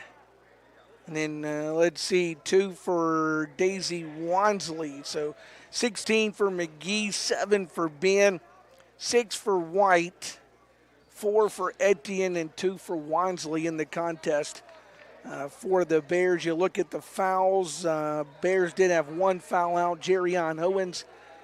Nobody else had more than 2, and White and Wansley were the other 2 with multiple fouls. For Jones, they had Bradford with 4, Johnson with 3, Miles with 3, and Holiday with 3, but they're still able to keep all of their players in the basketball game and win it. Like I said, in the closing moments of the first half, it was an 18-7 run in the fourth and final period that gave Jones that lead. And then, of course, like I said, they never looked back after that. They win at 58-44 here at the Southwest Basketball Center. We see Dr. Britta Stevens making her way towards us here, as we will visit with her following this Jones game on Bear TV and WAZA. There's Dr. Britta Stevens, who, you look at this basketball game, you lead at 15-14 after 1, 25-21 at the half. We're tied in the third quarter. The fourth quarter, though, we were just talking about this in the numbers, an 18-7 run for Jones in that fourth and final quarter. Bears just couldn't seem to put it in that fourth period. Yeah, I feel like in the fourth quarter we kind of just gave out of gas. You know, the effort was there. It was unbelievable, but in the fourth quarter it almost felt like they were running and we were standing still, only scoring 7 points. After containing them and holding them to 37 points, and the score is no indication of how close the game was, because those last 4 or 5 minutes it just kind of got away from us. So proud of our effort. Obviously wish it would have turned out better. Obviously wish we would have done a little better late, boxing out and rebounding, because they missed a lot of shots, and we gave them second chances, and that really hurt us. Bears go up by 10 there in that third quarter. Seems like everything's going your way. And then, like you said, Jones just kind of, it looked like they were running and we were just kind of just not being able to catch up to them there for a while. Yeah, and I mean, we have to keep in mind, that's the number 2 team in the country. Yes. That's a really, really good basketball team. You know, obviously we wanted to win, but what about that effort? What if we can take that effort, the way we played tonight, and play against everybody else in the league and then get another shot at Jones on a neutral floor? You know, I'm so proud of them. I think the scoring drought, I thought we forced some shots late in the fourth that were not in our offense, and because of that we didn't have rebounders and we didn't have safeties. We didn't have people getting back, so they got some easy layups on us. But overall, I mean, we played great 3 quarters. If it would have been ended in 3 quarters, we would have been all right. Unfortunately, we had to play 4. And you kind of touched on something I wanted to talk to you about. The good effort today against Jones. you know you got a good team with all these sophomores. You kind of been waiting for the light switch to come completely on for this team.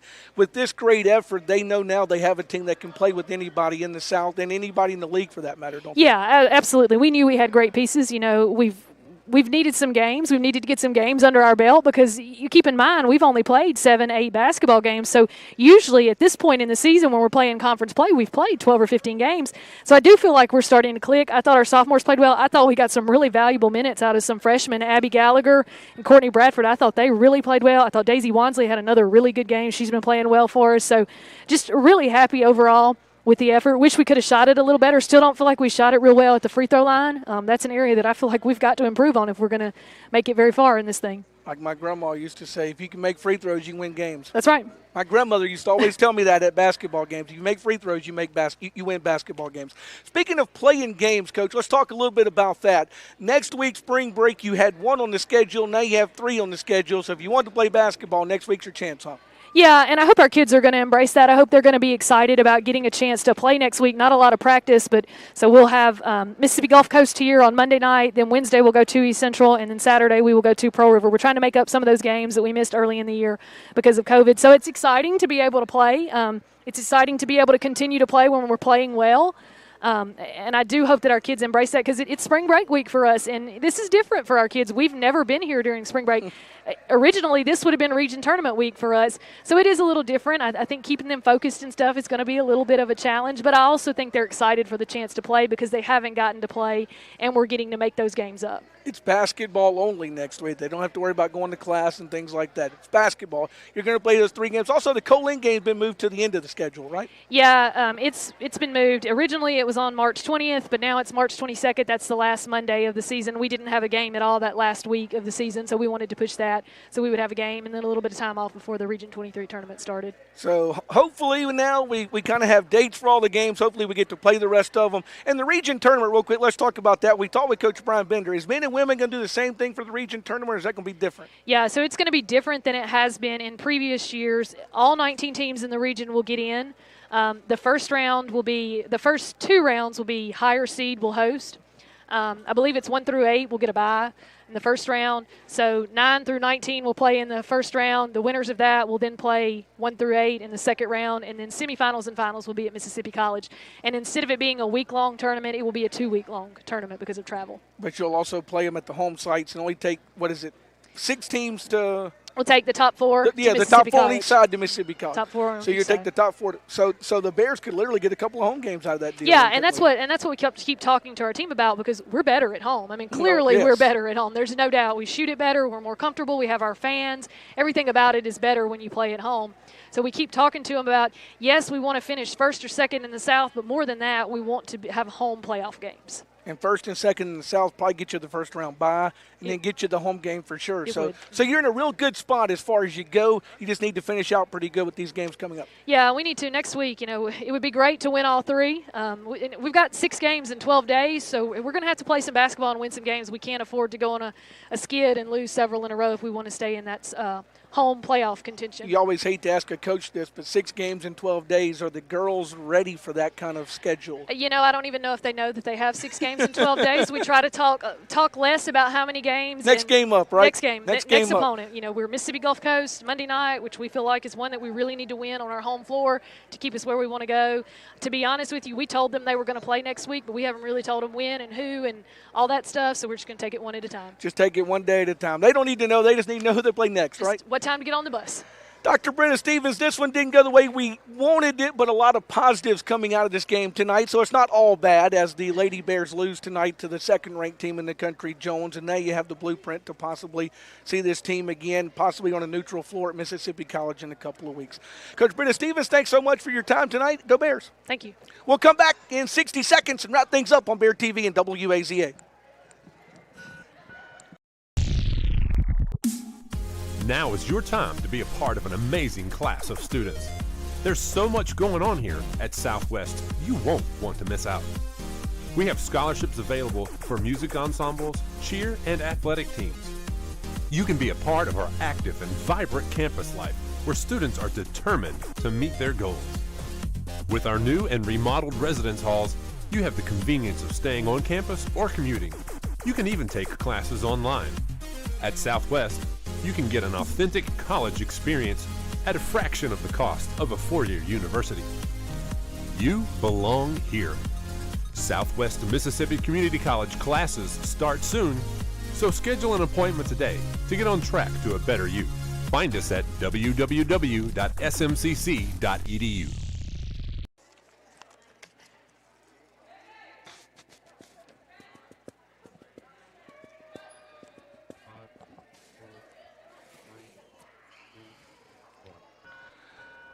Well, the final score, 58-44. Thanks to Dr. Bretta Stevens for talking with us tonight after this loss to the second-ranked team in the country, Jones.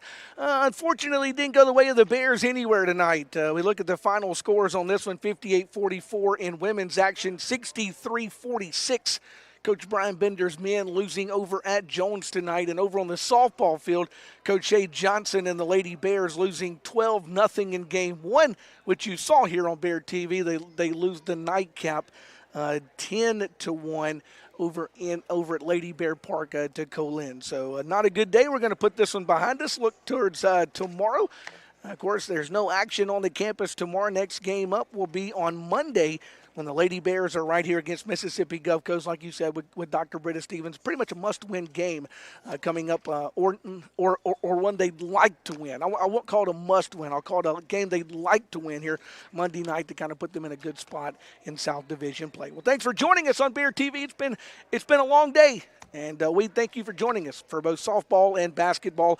And we will see you again. The softball games tomorrow have been moved away to another date later on the softball schedule. So no sports again here on Bear TV until Monday night when the Bears and when the Bear women take on Mississippi Gulf Coast Community College. Thanks for joining us. Final score, final time, 58-44. Have a great night from the Southwest Basketball Center.